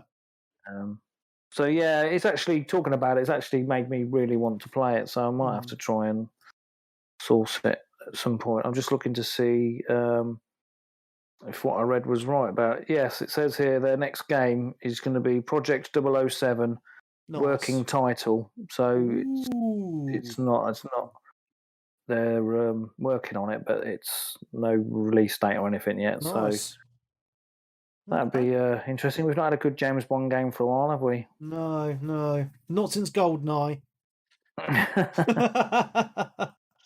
Wasn't there one that was on the 360 that was kind of some people liked? It was the Daniel Craig one, wasn't it? It was kind of, was it Infinity Ward or something like that? The name of worked it, mate, on to be one. honest. I know which one it was because I played it, but I can't remember the name of it. There was a Legends one. There was, I think, if I remember correctly, where it was just a rehash of all Bond's previous. I think, but yeah, you're right. There hasn't been a decent Bond game for a long time. Bloodstain. James Bond Bloodstain. Oh, that's yes. the one. Yeah. Did anyone watch the Hitman film? Yeah, which one? There's two of them. Long time ago. Oh, was there two of them? Is there? I don't think I've watched them. Yeah, there's two of them. There's the Timothy Oliphant one. Yes. It's got. I think I own one of them on Blu-ray. Are they any good? Nope. I thought they were all right. They're worth it. They're definitely a 4 beer movie. Yeah. It's just a sit back, no nonsense kind of a thing. Yeah. I mean, generally, video game to films don't really work, do they? Or they're not normally generally good. Like the Assassin's Creed one wasn't very good. I still watched it, but yeah. I think I turned it off halfway through. Fair enough. The Resident Evil ones aren't great. Doom wasn't great. Yeah, if you like Olga Kurylenko, she gets her baps out in the original Hitman films. There you go. Plus. That's a reason to watch it. Right, shall we move on to the next game? Yeah. Okay, so my other game I've been playing some more of this week is Death Stranding. I'm interested because my brother's birthday last week and I bought him this game. But then my son said to me, what you bought him that for? It's crap. It's got like a 2-hour cutscene when you first put it on. Yeah, but it's Hideo Kojima games, isn't it? It's Hideo Kojima. Yeah. It's taken me a little while to get into, but I'm starting to understand it now. And one thing that I'm really liking about it is how it's connected online, a bit like Dark Souls, where people can leave you stuff. They can leave ladders in the world and ropes and bridges, so it makes your journey easier. There's these little drop-off points, so you can drop, an item off that might help another person. So when they go to that stash, they can take your item and then they can give you likes and stuff. And it's got other stuff in the world where people will have like little waypoints saying, "Oh, this is the way you should go," and then you can give them thumbs up. I'm really liking that kind of social aspect on it, and I'm not super far in. I've just done a mission to go and get something that was stolen, like a 3D printer that was stolen. So I had to sneak into this enemy area and subdue someone and then take the item back. And it's all it's not, everything's at a steady pace. You can't rush around and it's kind of relaxing in a way. But then you get to the points in the world where it's raining and that's the time for, and you got to like crouch and hold your breath, and the baby's getting upset and all this stuff, and that's just like real life, mate. Yeah, and that's actually when it gets quite stressful, and I'm like, oh, for God's sake, and I'm like, my hands are getting sweaty, and I can feel my heart going, like, oh, I've got to get through this, and it's Hideo Kojima's done a very good job of making you feel that kind of fear and stress when you're going through those areas. So I think that's actually very well done. His vision has come to fruition with this. I've got some more of the story, and it's actually making a little bit more sense now. And I'm just enjoying the world. So yeah, I'm going to be playing more of it, and it's a lot of fun. Cool. Yeah, it looks nice watching the Twitch stream. Oh, because I don't know nothing about it. I just heard people saying it was a bit of a fetch, just like a boring working for DPD or something, just picking up things. And well, it can be like that. Yeah, but the landscape and it just looks really. It is gorgeous. It's really nice. The only frustrating thing is when you're carrying loads of stuff, he walks slower. Then you got to like he can fall over, so you got to make him balance, and that's a little bit annoying. It's like Jenga. Yeah. There's no sort of enemies or anything. Then there's no combat or. There Yeah, can be a little there bit of is. combat in the game. So you've got human enemies that are trying to hunt you down to nick your Still, yeah. stuff. Yeah. Yeah. And then you've got the ghosty things, which are a bit fucked up. Yeah. They're freaky as fuck. Because you can't really see them. It's only when like the baby pulses, you can see like outlines of these ghosty enemy things. It's fucking weird. But yeah, it's good. It is a good game. Great cast as well of characters and stuff Yeah. that they used in it. It's Yeah, 'cause probably got the biggest amount of names, I think, associated with the it's game. all Isn't it? famous actors. Yeah, the main guy's off The Walking Dead, isn't he? Yeah, Walking Dead. Yeah. And you got a lot of You got other Mads characters. Mikkelsen and even like is it Nicholas Winding Refn and Guillermo del Toro's in it as well. Yeah. Oh wow, okay. You've met Guillermo del Toro already. Yeah. Mark. He's the guy with the is he Dead Man? Like he's the big guy the one to do with the talks mask to you on. about. Yeah. Yeah. That's oh god, what's his name? Okay. No, the one with the mask, that's not Nolan North, the other guy. The other really popular voice actor. Did the voice of Joel in The Last of Us.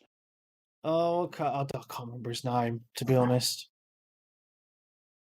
But anyway, yeah, it's good. It's good. Yeah. We'll come back to it in a bit. Okay, next game then. Probably one of my favourite games of the week, actually. Donut County. Tell me more. This is a little gem, hidden gem. Well, it's not so hidden now because I've been talking about it now.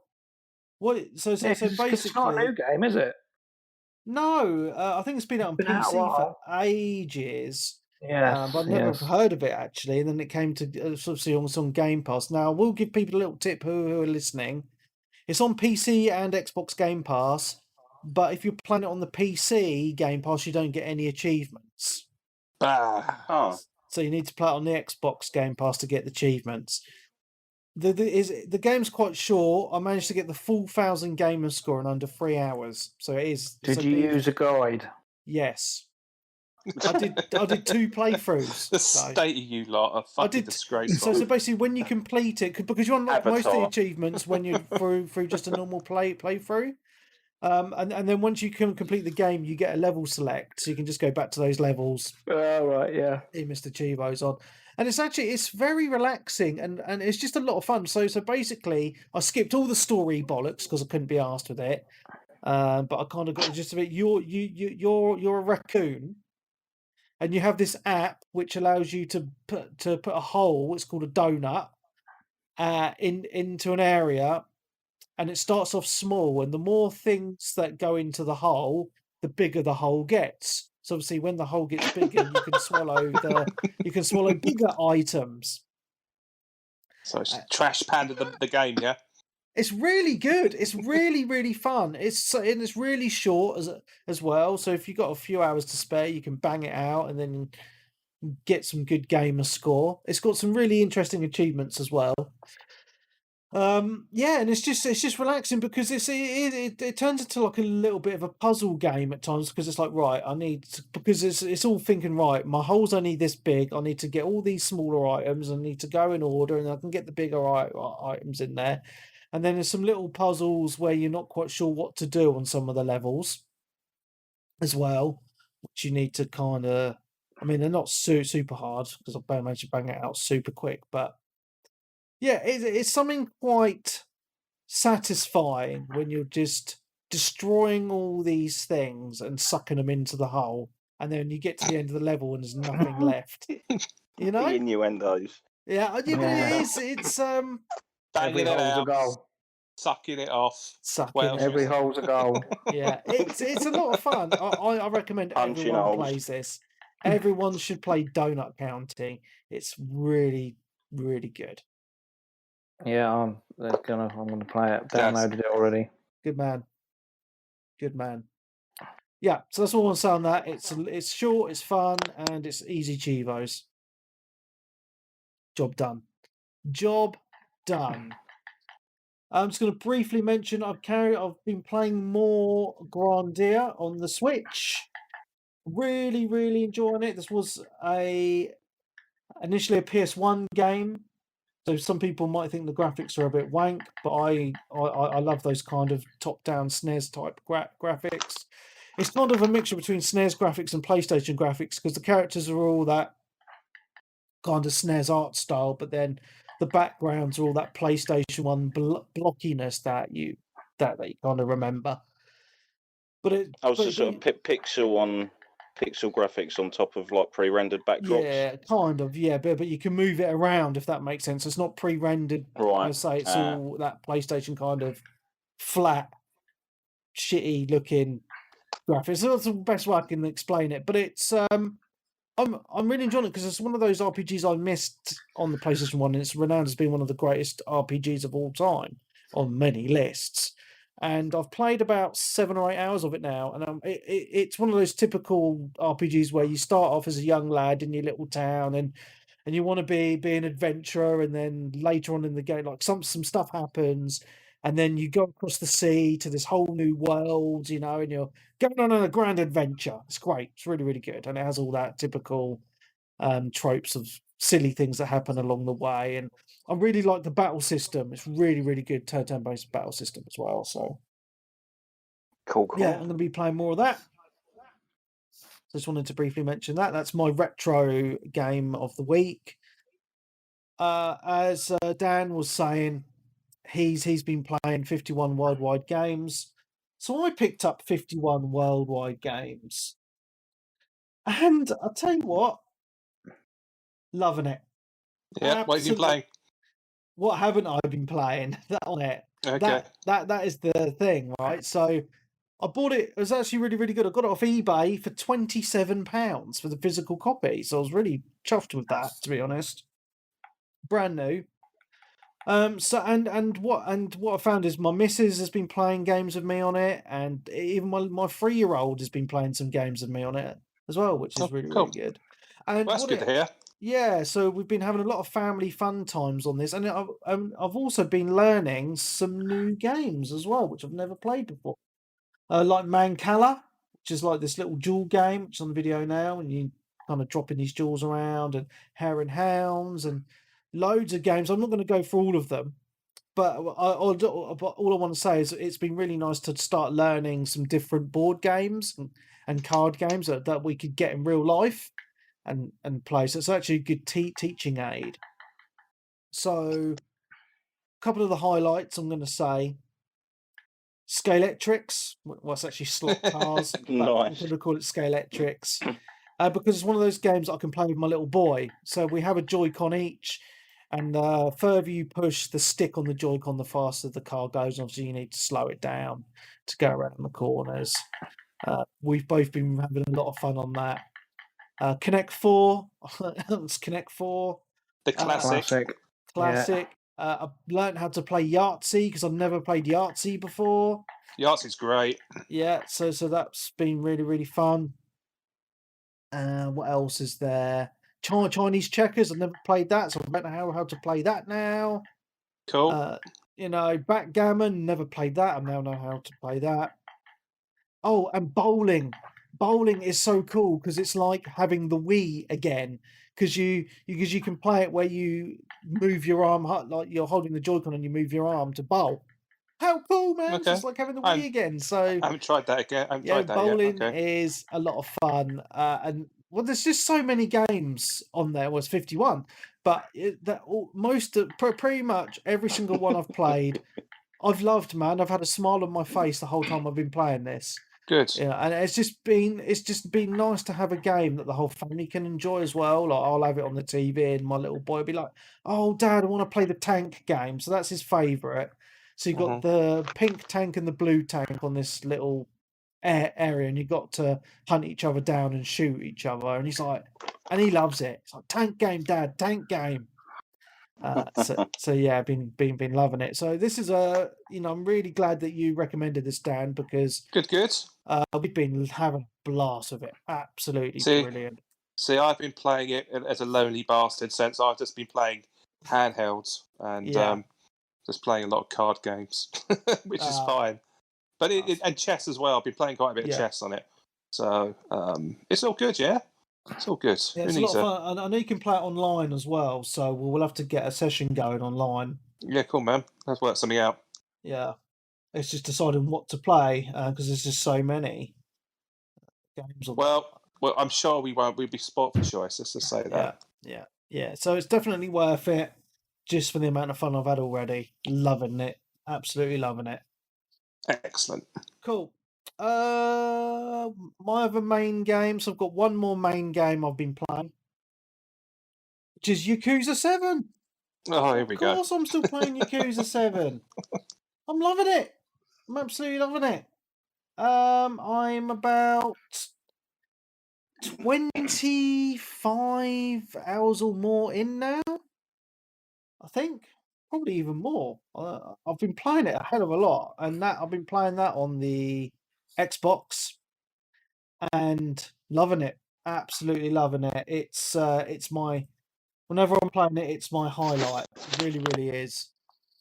I've got some really cool characters. I've been really enjoying the storyline, and it's up there, man. It's up there. It's fucking brilliant. I don't know what else to say about it because I talk about it every single fucking week because it's so long. Finish it, man. What I have been enjoying though is one of the side quests that you can do, which is Dragon Kart. So it's like Mario Kart, but it's in Yakuza. It's exactly so. It is literally Mario Kart in a Yakuza game, and it's got its own little backstory and stuff, and it's a lot of fun. But yeah, I'm really enjoying Yakuza. If you've not played it, check it out. Okay. Are you boys done with GTA now? No, no. so I've been enjoying some GTA. I've not played it this week. I've literally just been jumping on to do my daily roulette spin in the casino because you get one free spin a day, so you can get money and chips, and if you get super lucky, you get a car. Your dailies. Yeah, I know it's only like Darren more every day. But I know I did speak to Hogarth, or Resident Hogarth, a couple of days ago, and we are going to jump back on. It's just our times haven't matched up. So, but yeah, the online is a lot of fun. I know Stunty's been banging it out on the PlayStation. So, yeah, because I picked it up while it was still on sale. Got it for £12, but on Xbox. I've not. Yeah. Okay. I've not put it on yet because I wanted to get Control finished and stuff before I put it on. So cool. Well, give us a shout, peeps, and I'll join you on it because okay. I'm a bit new when it comes to the online mode. Yeah, it'd be good. It is worth doing the campaign again, Peeves. It's been that long. I loved playing the campaign again. Yeah, I'm going to do. Yeah, I'm planning on doing the campaign again. Yeah, and delving into the online because we never really got to play it properly the first time because it was a broken mess to start off with. Very true. Understatement. So very briefly, I played a few other games. I'm going to rip through these. Rainbow Six Siege. I've been playing that quite a bit this week. Still loving it. It's still a great shooter. Probably one of the greatest shooters of all time. Yes, that I am right, peeps. It is. Played a little bit of that with our community member Wes. So thank you, Wes, for joining me on that. Had a lot of fun. Next game, I played some Division 2 with Turner from the community because he picked up the New York expansion. So I said I would join him and help him out on some of the missions on that. So I had a lot of fun with that. And it's still Speaking of which, runs brilliant. Go on. Yeah, we didn't mention that they're doing a Resident Evil tie-in with the Division 2 from the 2nd of February to the 15th, I believe, where you can earn classic outfits from the Resident Evil series by playing the game. Whether or not it's going to be locked behind the expansion areas, I don't know, probably knowing them. But I think even just for logging in during that period, you'll unlock Leon's outfit. Okay. Cool. It might be worth it. And there's rumours as well of them upgrading it for PS5 and Series X and stuff around that time period as well. So awesome. Just Division 2 you're talking about? Yeah. Oh yeah, because I have that as well. Not really played it much. It's great. There's quite a lot in the community that play that on Xbox as well. So you should try and hunt those people down in Discord, mate. Yeah, I'll have to try and get some people to help me, but obviously I don't know how it works with the leveling because obviously I've not put too much time into it. I think it works they quite can... well. I think it up Yeah. top of my head, yeah. It does and it doesn't. It's supposed to, like, if I was to join your game, obviously, I'd obviously be way more powerful, but rather than nerf me down, it supposedly pushes you up to a similar level to myself. But when I've been doing that with a friend, as soon as he joins my game, like, the enemies just become mental. And, like, my guns still do the same crappy damage and I go down in seconds. So the balancing on that side is still completely and utterly Do you think way out. they might have changed that in all those years, though? Well, no, this was the last time I played it. Which was not that long ago. About 6 months ago, I think it was. Okay. When like my mate Pudster sort of jumped in and stuff, and yeah, it just caused a load of shit, and I ended up having a rage quit because he jumped out because he was like, "Oh, sorry, mate, I didn't realise it was going to do that." And I said, "It's not your fault. It's these fucking useless devs." And then he jumped out. And because he jumped in, they all were just stayed at that level, and I just got absolutely destroyed in seconds, and just had a rage and turned it off. Because like I don't know what like I said, I've never been happy with how they've handled that game. The game is good when it works properly, but they just don't listen to their community at all. And the balancing in the game is completely shot to fuck in comparison to the original game.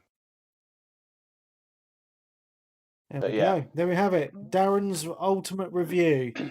Okay, last two games I've been playing very quickly. I joined Mr. Sly Almond in some games of Rocket League. Still a fun game, actually. So I'd like to see some community sessions on that. It was really, really fun. And lastly, I played some Fall Guys because I haven't played Fall Guys for a while. I played some Fall Guys with Dougster. And they're still bloody updating this game with new maps. Pretty much every map I played, I hadn't played before. And I've put a lot of hours into this game. Still a lot of fun. So good. Thank you, Dougster. Fall Guys is a great game. That's it. Yeah, I played a little bit of that actually. Forgot to mention. Oh, nice. Is that on Xbox now, or have you been playing it on PlayStation? PlayStation, yeah. It's a shame because I think on the Xbox I'd probably put a lot more time into it. Yeah.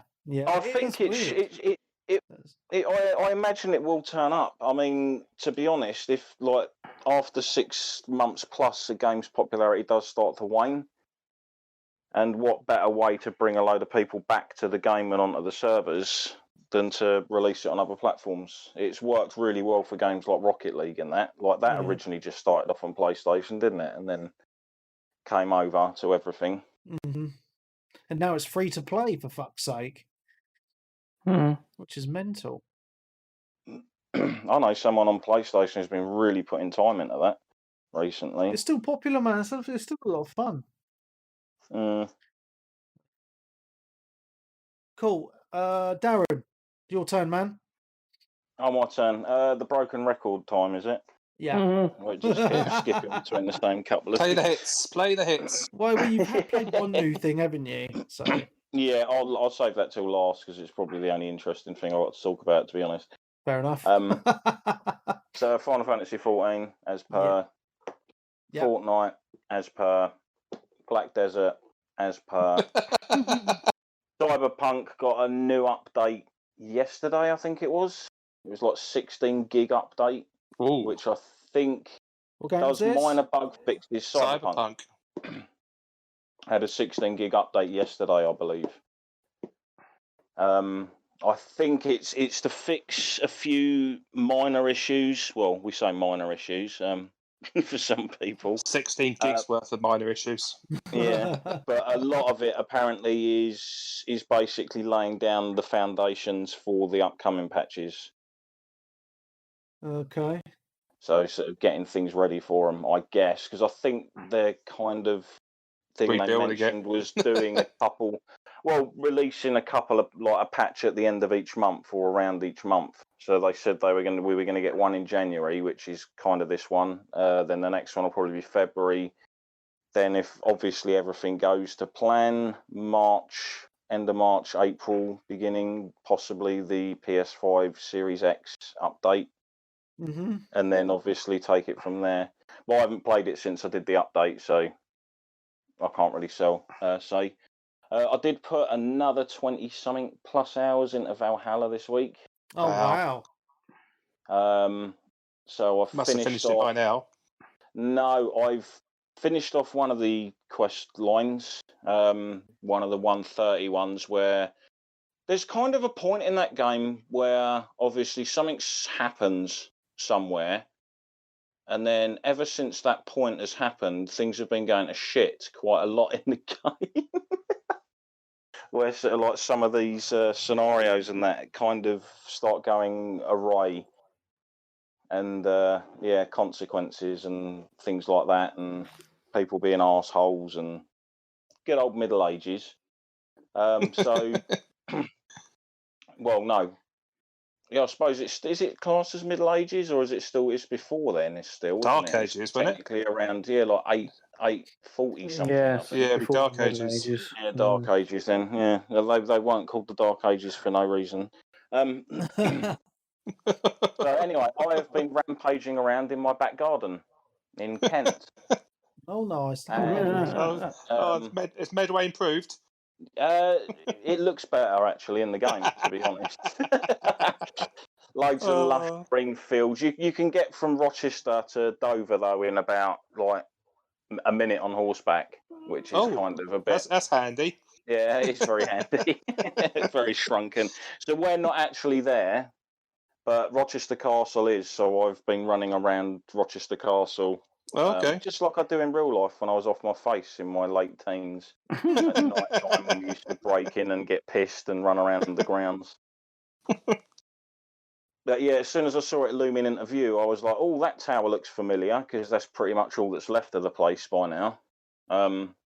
So yeah, it's kind of in a strategic place where it obviously would have been as basically like a gateway to stop obviously invaders from the east coming in and working their way across to London, which is why most castles and forts are all on like the edges of the land near water and stuff. Okay. But yeah, still been enjoying that, going through it all. I've cleaned up all of the mysteries, wealth, and all of that lot in Kent. So I've just got to sort of like finish off the quest line, and then I'll be about 50% through the game, I think. Okay, wow, you've spent a lot of time on this. Yeah, I'm only 3 power levels away from hitting 280 though, which they class as being like the end game. Wow. You've been even though it's not. I think it's 360, isn't it, or 360? Yeah, it's in the 300s, but I completed it well below the recommended. Oh, right, you've got an area that's like 340 recommended level. Yeah, I rinsed it, mate. Oh, right, fair enough. So that's fine. Are they planning on DLC for this? Yes. Yes. Right. I got the version with the season pass just from the fact of I really liked the previous 2 Assassin's Creed games, and the DLCs for those were top stuff. So like they released, I think we mentioned this last week, didn't they? Something like 5 or 6 DLCs for the previous game. They split one into 3 parts, and then you had the Elysium DLC, the sort of Hades Hell DLC, as it were, and then like the underwater place Atlantis sort of a thing. And they were all their own like brand new big sort of area maps and stuff with quests and unlockables and all that kind of stuff. And from what I can work out, when you hit max power level on Valhalla, you kind of keep leveling like you do in the other games, because there's like mastery points that you can obviously like put into certain stats. I think similar to what they did with Odyssey. So you could basically in Odyssey you could almost infinitely level in that to keep sort of putting extra points into different things like headshot damage and all that sort of stuff once you'd obviously maxed your level out, which was always cool because you're always kind of earning and getting stuff.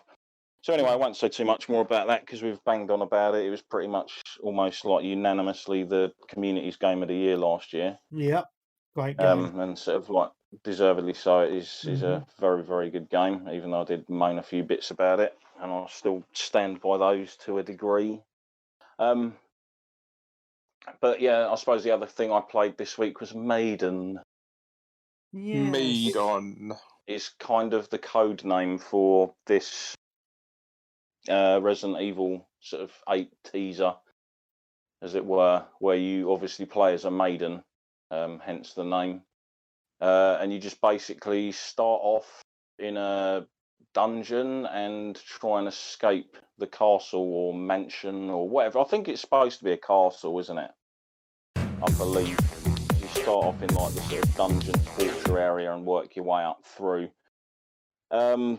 Like they said, there's no combat or anything in this, or blocking or anything. It's just literally kind of walking sim, but I just looked at it as in the fact of getting my hands on the game and seeing like what the atmosphere is like and how it looks and feels and everything in comparison to 7, which was pretty much laid a bit of the groundwork for how they're going around this one. I mean, it's the same protagonist from the last game that carries over into this one. So yeah, you play as this character, like I said, trying to escape, and you eventually work your way through the lower catacomb areas and up into the actual sort of like foyer of the castle or whatever it is itself, and get to mill around a couple of the areas, and it does look really nice.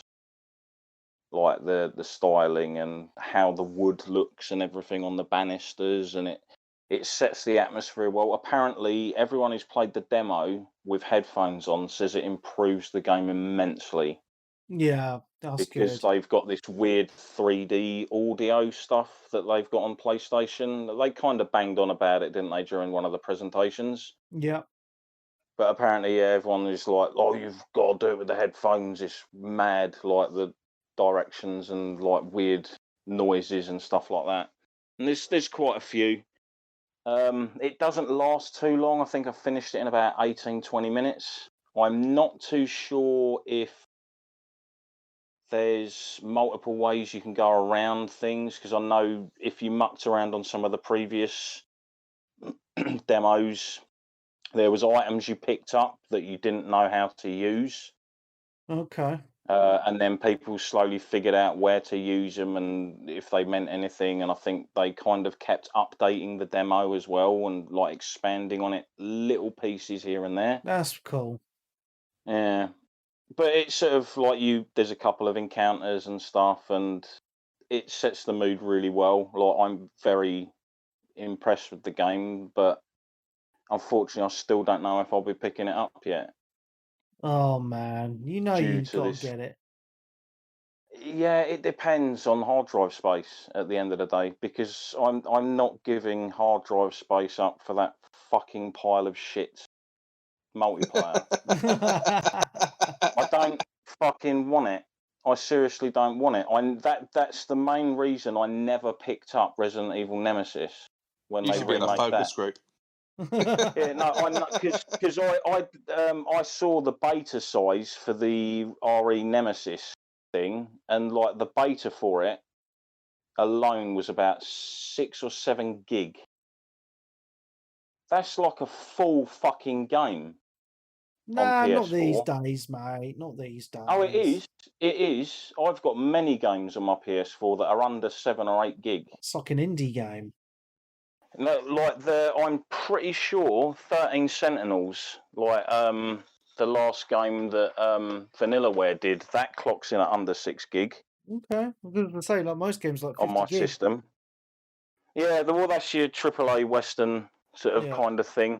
I mean, I'm going to wait and see if you're forced to install it, because nowadays with systems, like hard drive space is a precious commodity for people. Yeah. And you pretty much know that if you buy, like, say, like RE Nemesis and obviously this one, when your game's like, Resident Evil needs an update, that's not for the actual fucking normal game. That's going to be for the multiplayer. Mm.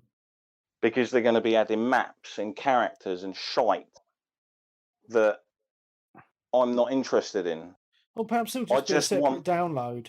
Yeah, I'm hoping it is, because literally, like, Microsoft talked about it. Like, Microsoft do like to talk the talk at times, but they actually pulled through with one of their games about 2 years ago, and I think COD started doing it now as well on Xbox. I think it does on Xbox because I think Yeah, it does. It does. Where basically I got Crackdown 3, and when I put it in, it said, "What do you want to install? Do you want to install the multiplayer?" And I went, "Fuck off," and I never had to install it because why would I? Yeah.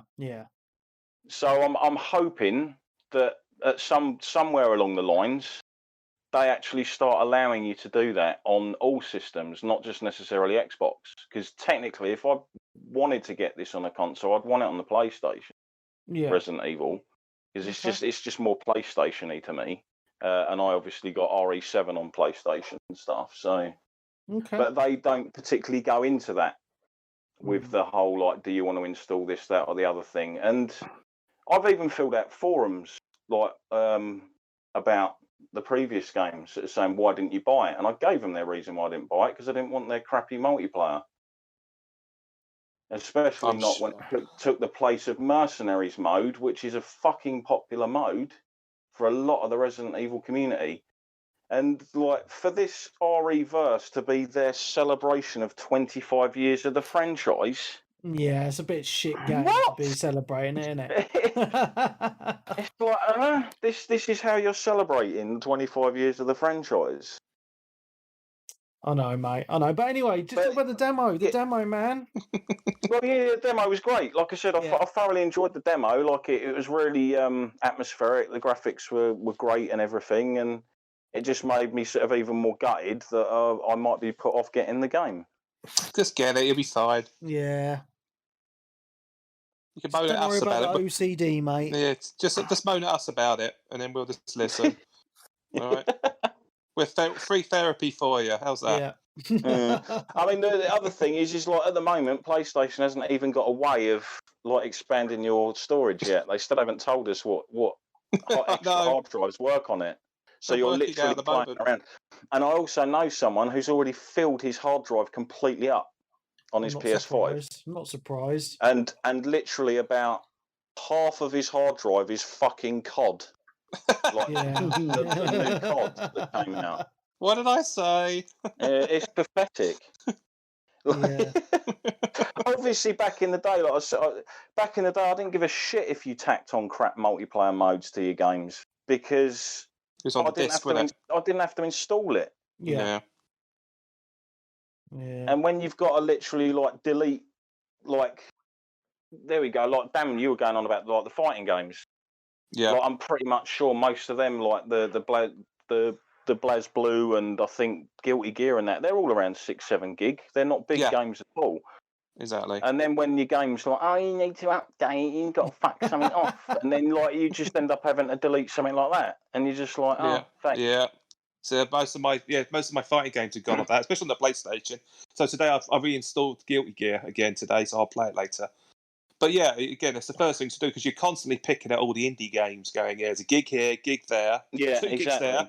Oh, that'll do. And then sometimes you go, oh, fuck it, let's get rid of that. That's, and all of a sudden, I mean, that's why I got rid of Master Chief Collection because it was about 120 gig. Just get rid of it. I haven't played it in ages. It was always sitting there just in case. But again, I think one of the key factors now is that they need to really sort out this hard drive problem because all these people getting these brand new consoles and they're giving us all this content, whether it be Xbox through Game Pass or PlayStation through backwards compatibility. I mean, if you haven't got an external hard drive and you're putting all your PS4 games onto your fucking PS5 standard solid state drive, fuck that. It's kind of what you're doing. So I think this is the next thing people are going to have to consider. But that's the way I'm playing next gen at the moment, in the sense that I want to make sure that everything works at the moment. Although I am actually now thinking of upgrading to a 4 terabyte hard drive because I only got a 2 terabyte plug-in hard drive for my Xbox at the moment. Although what fucking first world problem that is, eh? I know. Oh dear me. Right, is what a disaster. I know you'll get, obviously, you'll get some people that'll be like, oh, just delete it off, it's fine. But then the next time you go to play it, you've got to delete something else off to make room to play that again, and then you've got to re-download or reinstall the game, which generally does take a bit of time, depending on your platform. Then It's like a re-download all the updates for it. Re-download all of your DLC characters and all your pre-order shit and all this other fucking nonsense. It becomes a complete headache. It's like the most unenjoyable game of Tetris ever. Yeah. Right, is that what you played, Dan? But yeah, I'm sure you've seen the walkthrough and everything anyway, Webby and whatnot. Yeah. So it looks did brilliant. you enjoy what you saw, sort of thing? It looks stunning, mate. It looks really, really good. I'm getting this game on day one, mate. Day one purchase for Webby. Looks awesome. I'm still gutted there's no VR. Yes. I'm not, because I'd shit my pants. I need to finish Resident Evil 7. I mean, I've got it on PlayStation, so I might make that a priority. Yeah, it's great. Really good. Yeah. Play it during the daytime when the lights out. Daytime lights on. Yeah, lights on. Yes, Yeah. yes. Obviously, they are doing a bundle pack, aren't they? But I'm sure someone said that they've actually got one of the original, I think, Resident Evil 7 on sale currently at the moment. Whether that's on console or Steam or something, I don't know. It's on Game Pass. I know that. And I think one of the DLC's cheap as well on PlayStation. I did see the other day. One of them they actually gave away for free, didn't they? I believe. Probably, I don't know. It wasn't like the End of Zoe or the birthday one or any of that. It was like another sort of separate one, which I believe was like free to everyone. Don't really know, mate. It's like a slight celebration. But yeah, that's pretty much it. That's me done. Okay, cool. Questions from the community then. Facebook. Steffi says, when do you think SSD storage will drop in price? I'm having a nightmare with my tiny Series X storage, even though I have a 2 terabyte hard drive attached to it. Doesn't feel next gen as long as I'm still using that. Yeah, true. Well, you can on the it's not obviously big, but Microsoft have actually got their own little hard drives you plug into the back, haven't they? But what he's saying is when they're going to drop in price because they're like 200 quid. Yeah, it's a lot of money. During this pandemic, probably not for a while, because obviously they can put it down to stock supply and all that kind of stuff to keep the prices nice and inflated. I don't know how much these things. I don't know how much these things actually cost in terms of parts. It always seems a bit ridiculous, an extra 40 gig for 40 quid for double the storage sometimes. And you go, well, I would. Is this value for money? I don't know. I mean, it's pretty much on par with the PC equivalent. So that's all I would say. Yeah, because it's the cost of the components, right? And at this moment in time, components are expensive. And you've got to think of all the companies that want storage made for them, right? It's your phones, all your other devices. It's not cheap. No. Right, next question. Steve Powell says, opinions on Microsoft's recent price structuring announcement, then immediate backtrack. Was it a PR stunt to push people onto Ultimate Game Pass or to make a so-called saving? I think I covered it earlier. I think it was they're trying to do Roy of Gold, I guess, to a degree, but because so many people just play Fortnite and bloody Warzone, they need to do something about those guys, cater for those guys, because they'll literally be using the bare minimum in terms of subscription. And I think I've got a feeling. Well, it's to me it sounds like Phil Spencer interjected on this one, possibly.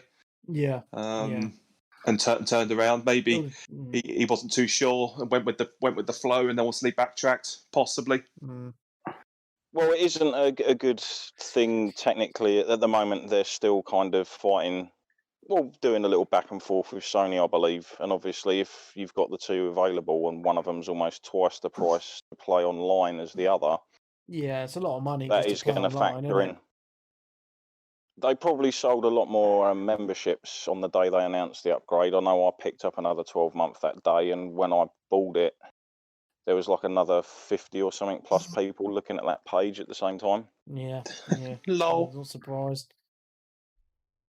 Cool. Next question from Jamie Souza says, I already have a PS5, but I have the opportunity to buy a Series X at RRP.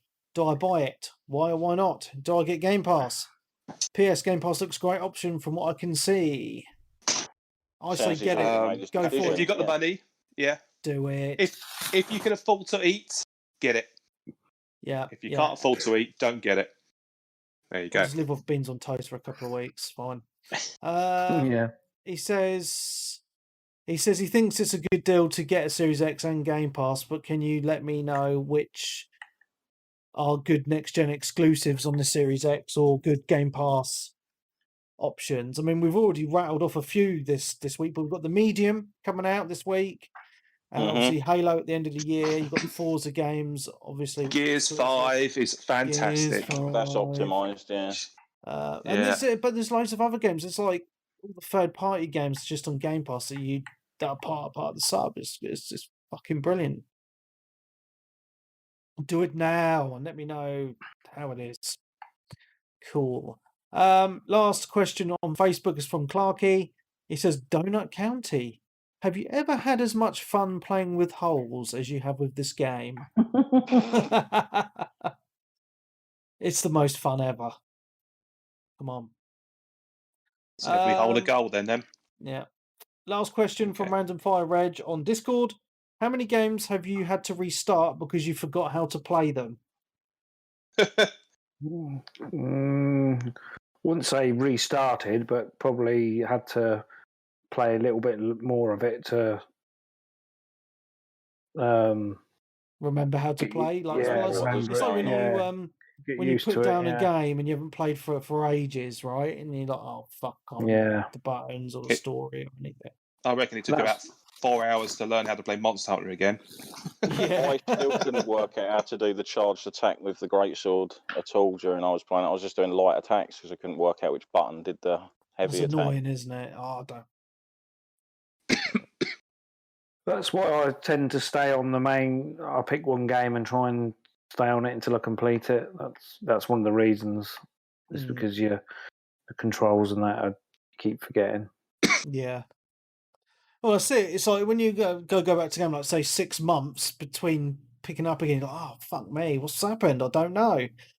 I can't remember. I definitely have restarted games, but I can't remember. Oh, I think I had to restart. I think I restarted Control because I got that at launch. Thought it was shit after a couple of hours of gameplay, and then went back to it about 6 months later or so, and I couldn't remember anything that happened, so I restarted that and actually really enjoyed it. There we go. Yeah, that's the one off the top of my head. I'm going to have to restart Horizon Zero Dawn when I go back to it again because I think. Well, Stunty did, didn't he? Yeah, I thought I put like 6 hours into that, and I was like, I can't be fucked with this, and now I'm going to have to start it again if I ever do go back to it.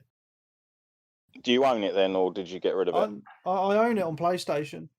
Oh, right. Yeah, I own didn't know if you got it's rid of it. also You on might as PS well Plus as well. it. Yeah, nah. It's on No, I PC mean, as well. it's one of those things. Like, why would I buy a game on my PC when I already own it? Yeah, that's why I asked if you owned it, obviously. Yeah. Cool. But yeah. I probably won't play it till I get a PS5 in about 2 years' time. It'd depend how far through a game was. Like, if I was about 20 hours into a game, I'd be a bit pissed off having to restart it. Yeah. I'd usually just try and figure things out and try and pick it up. Of course. That's all the questions, guys. I'm feeling really tired. Like, really tired. I don't know. I'm just like, my eyes feel just like that, hanging out my sockets. I've had a few days off as well, but I just feel like I want to go to bed. It's not even 11 o'clock. Quite late, mate. Bloody lightweight, I tell you. Joys of having small children. It's the time of the year as well, don't forget. Yeah. I would say power through and it'd be right soon. Isn't great. I'll power through. I'll watch an episode or two of Vikings. That'll wake me up. Oh, Star Trek Lower Decks is now on Amazon, by the way. Oh, is it? Yeah, you might enjoy that. All episodes are on there, so you might enjoy that. I watched a couple last night. I've not heard good things about that, to be honest. It's all right. It's cartoon Star Trek. It's fine. See. Have any of you lot seen the new trailer that dropped today? Oh, Kong versus Godzilla, or Godzilla versus Kong. Yeah, it looks absolutely bonkers. I'm in. It looks. I didn't like the last one, but this one, I'm like, yeah, I could stomach 2 hours of that. If yeah, you bypass the storyline and just take it as a monster fight movie, the last one was actually really good. And Rodan's appearance is still fantastic in that, I think. Where he bursts out the volcano. Yeah. I mean, let's do it. If Fair enough. I'm not sure where I'm going to see it, but yes. Cool. Right, I'm going to end it here, guys. Cool, man. Thank you very much for coming on. It's been awesome. Peebs, get Chivo Whore in. Yes, I'll be Report playing back. Donut County. Awesome. Now. Awesome. I've just downloaded it. I'm not sure if it's downloaded yet, but Awesome. I will be jumping on that shortly, I reckon. Cool. All right, dudes. Well, thank you very much for coming on. It's been awesome as always. And yeah, so for me, Mark Webb, Gamertag, Pearson ID, Steam ID, Webby360G. And thank you very much, Cinema Dan. Resident Chivo Whore, Mr. Peebs. It says I switch. So thank you very much. Don't forget, if you want a podcast every single week, then join the Patreon, patreon.com/360gamercast. You can find me on Twitter at Webby360G or at 360gamercast. You can join our Facebook group, just search for the name, or our ever vibrant Discord group. The link for that is in the show notes. So thank you very much. We will see you next week. Goodbye.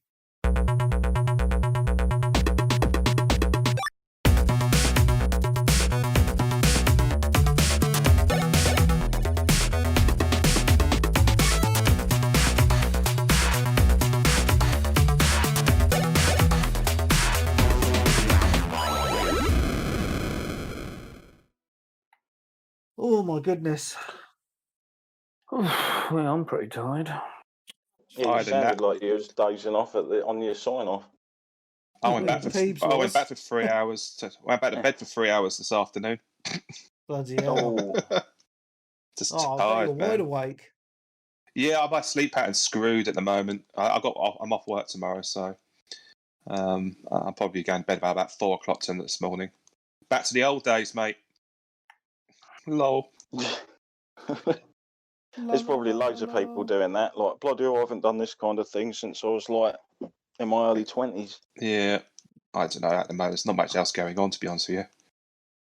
And besides, I can get ready into my desk to start working 10 minutes flat. That includes a shower. So. Oh, you have a shower before you start work? Yeah.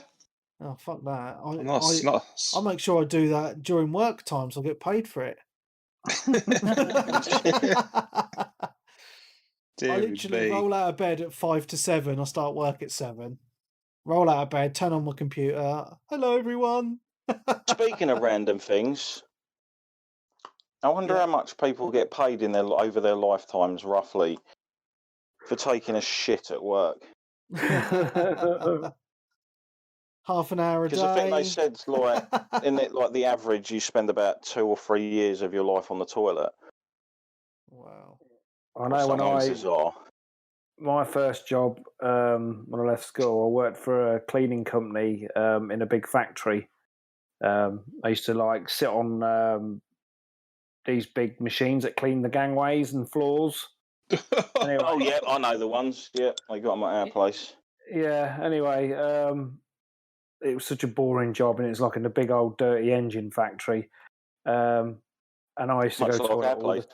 I used to go to the toilet all the time there. I used to buy the newspaper every morning, and I used to go into the toilet and read the paper, and I used to read every single page, every article, every page, just to waste time. I even fall asleep on the toilet, and just pretty much skiving. Wow. I used to just hate the job so much. Oh man, that's awful. That's funny though. Dear me. Oh wow. At least you didn't have your phone back then, so you wouldn't be able to. No, exactly. This is like in none of your games. This is mid-90s, so yeah, it was no Gears Plop then. God knows if I worked there now with Gears Plop, I'd have done that. I'd have done all the achievements now. Oh, brilliant! No, it was back. It was the old-fashioned crossword back then. Paying you. Yeah. Yeah, plenty of people did that. I worked in a freight warehouse, and we had people, free shits a day. One of the supervisors used to go for. 15 minute a time plus his lunch break, so that was an extra 45 minutes. I don't know how Brilliant. people take like massive shits. Like I've known They people at don't. work to take Yeah, like you just sit 25 there, minute shit. just on Just your sit phone there. or whatever. But yeah, potentially you've got a bowel problem. That's it, Yeah. really. But then again, some people actually do have problems. They do need 3 shits a day. So, Yeah. Well, you yeah. can go days I've with just said you can heaps go. in this month's razzle sorted. Yeah. Well, You no, I can go tweeted. like days without shitting. No, oh my dear lord, what's wrong I with you? tweeted a while What? back because I hate going to toilet. Well, I can spend quite a lot of time on the toilet, but when I'm out at work and I don't like using public toilets, Yeah. and Who does? You all make the ring out of the fucking toilet paper around the top Yeah. to try and Oh, protect yeah. the seat yeah, out of other bog roll. I'm fine. I've got no qualms at all. I mean, go for it. boily Go. bums and all that. Yeah. no, what I hate is like when you in the supermarket or at the service, I have to go because I like a driving job. I have to go to the services quite a lot. And some of these big moto services, they've literally got 20, 30 cubicles, right? Yep. And you go in one and the rest are all empty. You just put all your paper down, you sit down carefully so that you're not getting your ass dirty and stuff. And some fat bloke comes and sits in the cubicle next to you. You're thinking, hang about, mate, you've got 30 cubicles to pick from. Why have you come and sat next to me? And then you can hear him go, like, real dirty. I'm like, oh my God. I mean, that's why I try and bake. I try and bake my number two, so I try and bake them till I get home.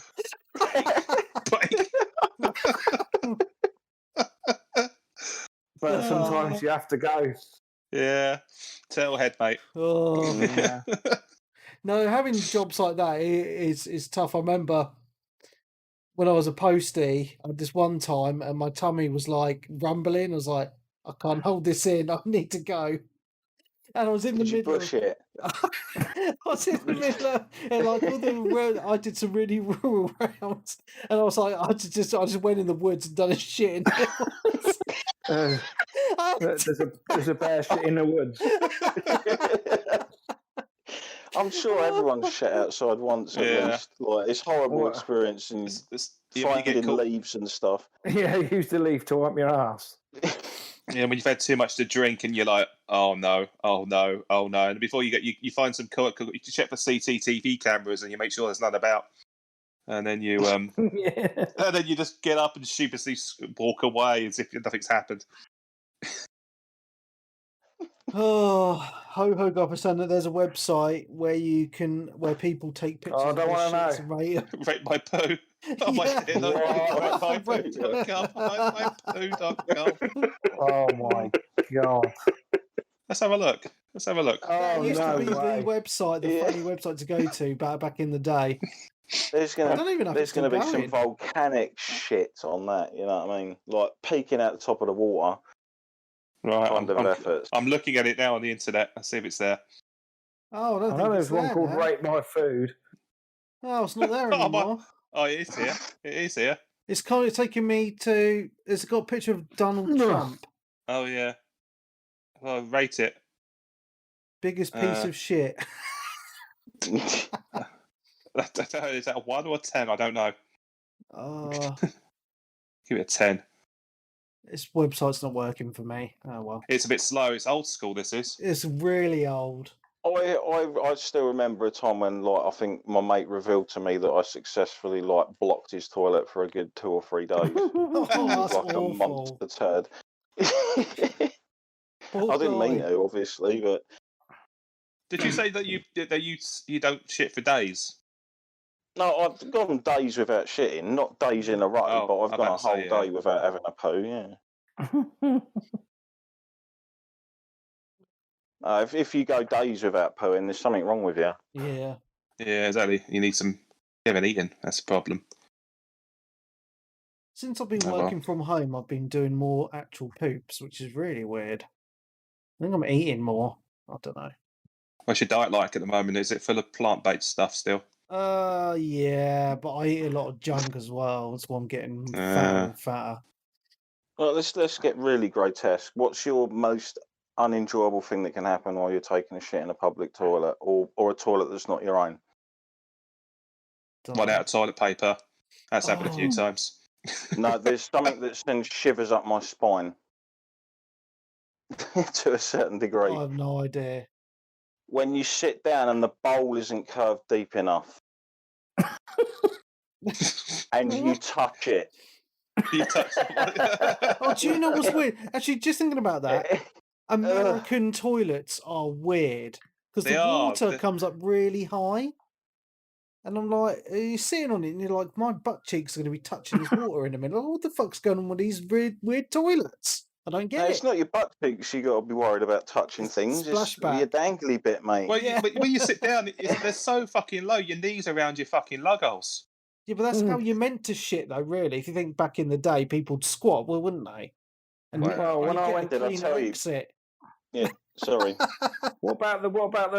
Like, I've been to Italy before, and they've got like just holes in the ground, and you have to. I've done that in Japan. They've just got holes in the floor, mate, and you just bend over them and shit. Yeah. Good old French service station, mate. Yeah, exactly.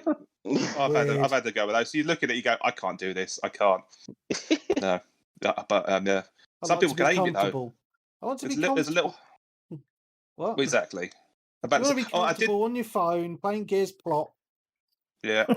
I did see when I was in Belgium a few years ago, I did see a toilet that when you flushed it, the toilet seat turned and cleaned itself on a brush. Nice. That's clever. It was kind of special, it was. Yeah, I think they have them in Japan as well, but this one was in Belgium. The Japanese ones give you a nice bidet blasting afterwards, which means that the wiping is literally like 2 wipes and you're done. Yeah. And they have all funky lights inside as well, don't they? Some of them do, not all of them. But they are just still generally more advanced than what we have. They make it an event, don't they? They probably make a little theme tune. It's like the Zelda theme tune. Oh, there probably is. There's probably a little cartoon about it as well. And stuff, like how to poo. Well, I think they've got toilets in Japan, which every time you go for a number 1 or 2, it scans your poo or wee to tell you like how healthy you are. And then uploads it to a website and people rate it, yeah? Yeah. Oh, lovely. There was ones, I think, as well on videos I've seen where in some of the arcades in Japan, obviously this was a few years back, they used to have like games you could play at the urinals. Like the more you urinated, like the wind would blow on these animated people, and like obviously the more stronger the wind and stuff, and start blowing them away and that. They used to have what was it? But they put urinals. They put goals, little goalie nets in urinals over here in pubs. I'm not sure you might remember in Peeps, just to stop people pissing all over the fucking floor. Yeah, they didn't last very long. I'm sure people aren't just. Obviously, there are a couple of twats who deliberately piss on the floor, but that's just people wobbling about. Yeah, pretty much. Dudes that just can't aim. Or there's dribble everywhere. Yeah. Anyway, that's a nice conversation to end the day. Why you, yeah. Bit of bonus. At work used to say like, "Why are you staring up here? Concentrate on your piss." There's one who was it. Whenever I go to fucking Victoria train station and go for a slash there, there's always a tenor man fucking poster right in front of my face every time. Do you want to tell you something, Dan? I know. Tell me about it. Getting old, man. Need to get tenor man on the go. Do they still charge you to get out of toilets in Victoria? No, it's free of charge now. They've done it all up now. They've made it nice. But then I haven't been. Well, it was reasonably, but you used to be like 25 or 50p, wasn't it, to use the toilet? Yeah, I've had some horrible shits in there. I really have. Mostly waiting for trains, and obviously, you kind of be a bit pissed, and you're just at the go. But it's all free now. And they've done it all up. It's all tiled it, and it's all right. It's okay. But I've been up to London. Well, I think I only went to London once after the pandemic hit. So. God knows what it's like now. It's probably pristine still. Cool. Right, dudes, I'm going to jump off. Cool. Watch an episode of Vikings before Betty buys. Cool, man. Where are you up to on Vikings now, Webby? I'm on season 5 now. Oh, you're not far then. Not far at all. Yeah, we've been banging them out. But Bagging out Vikings, not as good now that. Oh, I can't say really. If people don't watch it. Well, yeah. I mean, I've finished it now. Yeah, and it does. After that happens, the season 5 and 6 aren't the same. No. But it's nice. It's got a good ending. It sort of finishes it all off, and Good. it's quite good. Awesome. We're just looking for a new series to watch now. Now we're done with that. I'll finally start. I'm Twin about Peaks. to start Cobra Kai season 2. I'm done that. I love that show. That's probably my favourite show in the last few years, I'd say. Love the 80s It's done cheese. very, very well. Cool. Right, dudes, I'm going to chip. Right. Thank you very much. Okay, no worries. Been Okay. emotional. Dan, I'll see you on Monster Hunter tomorrow. Yeah, no worries. I'm not sure what time. Well, let's see what the weather's doing. Yeah, just Probably give you a text or whatever. So when you're free. Yeah, cool, man. Excellent. Oh, crikey. James, you off tomorrow? Did you say? Party chat tomorrow with me and Dan at some point? Yeah, I'm off tomorrow. Darren, you off tomorrow? You working? No. Work, yeah. I'll be on later in the evening. All right, cool. I might see you tomorrow evening then. Cool. Yeah, cool, man. Awesome. Right, catch you guys later. Bye. Bye, bye, bye, bye, Bye. bye, bye, bye, bye, bye.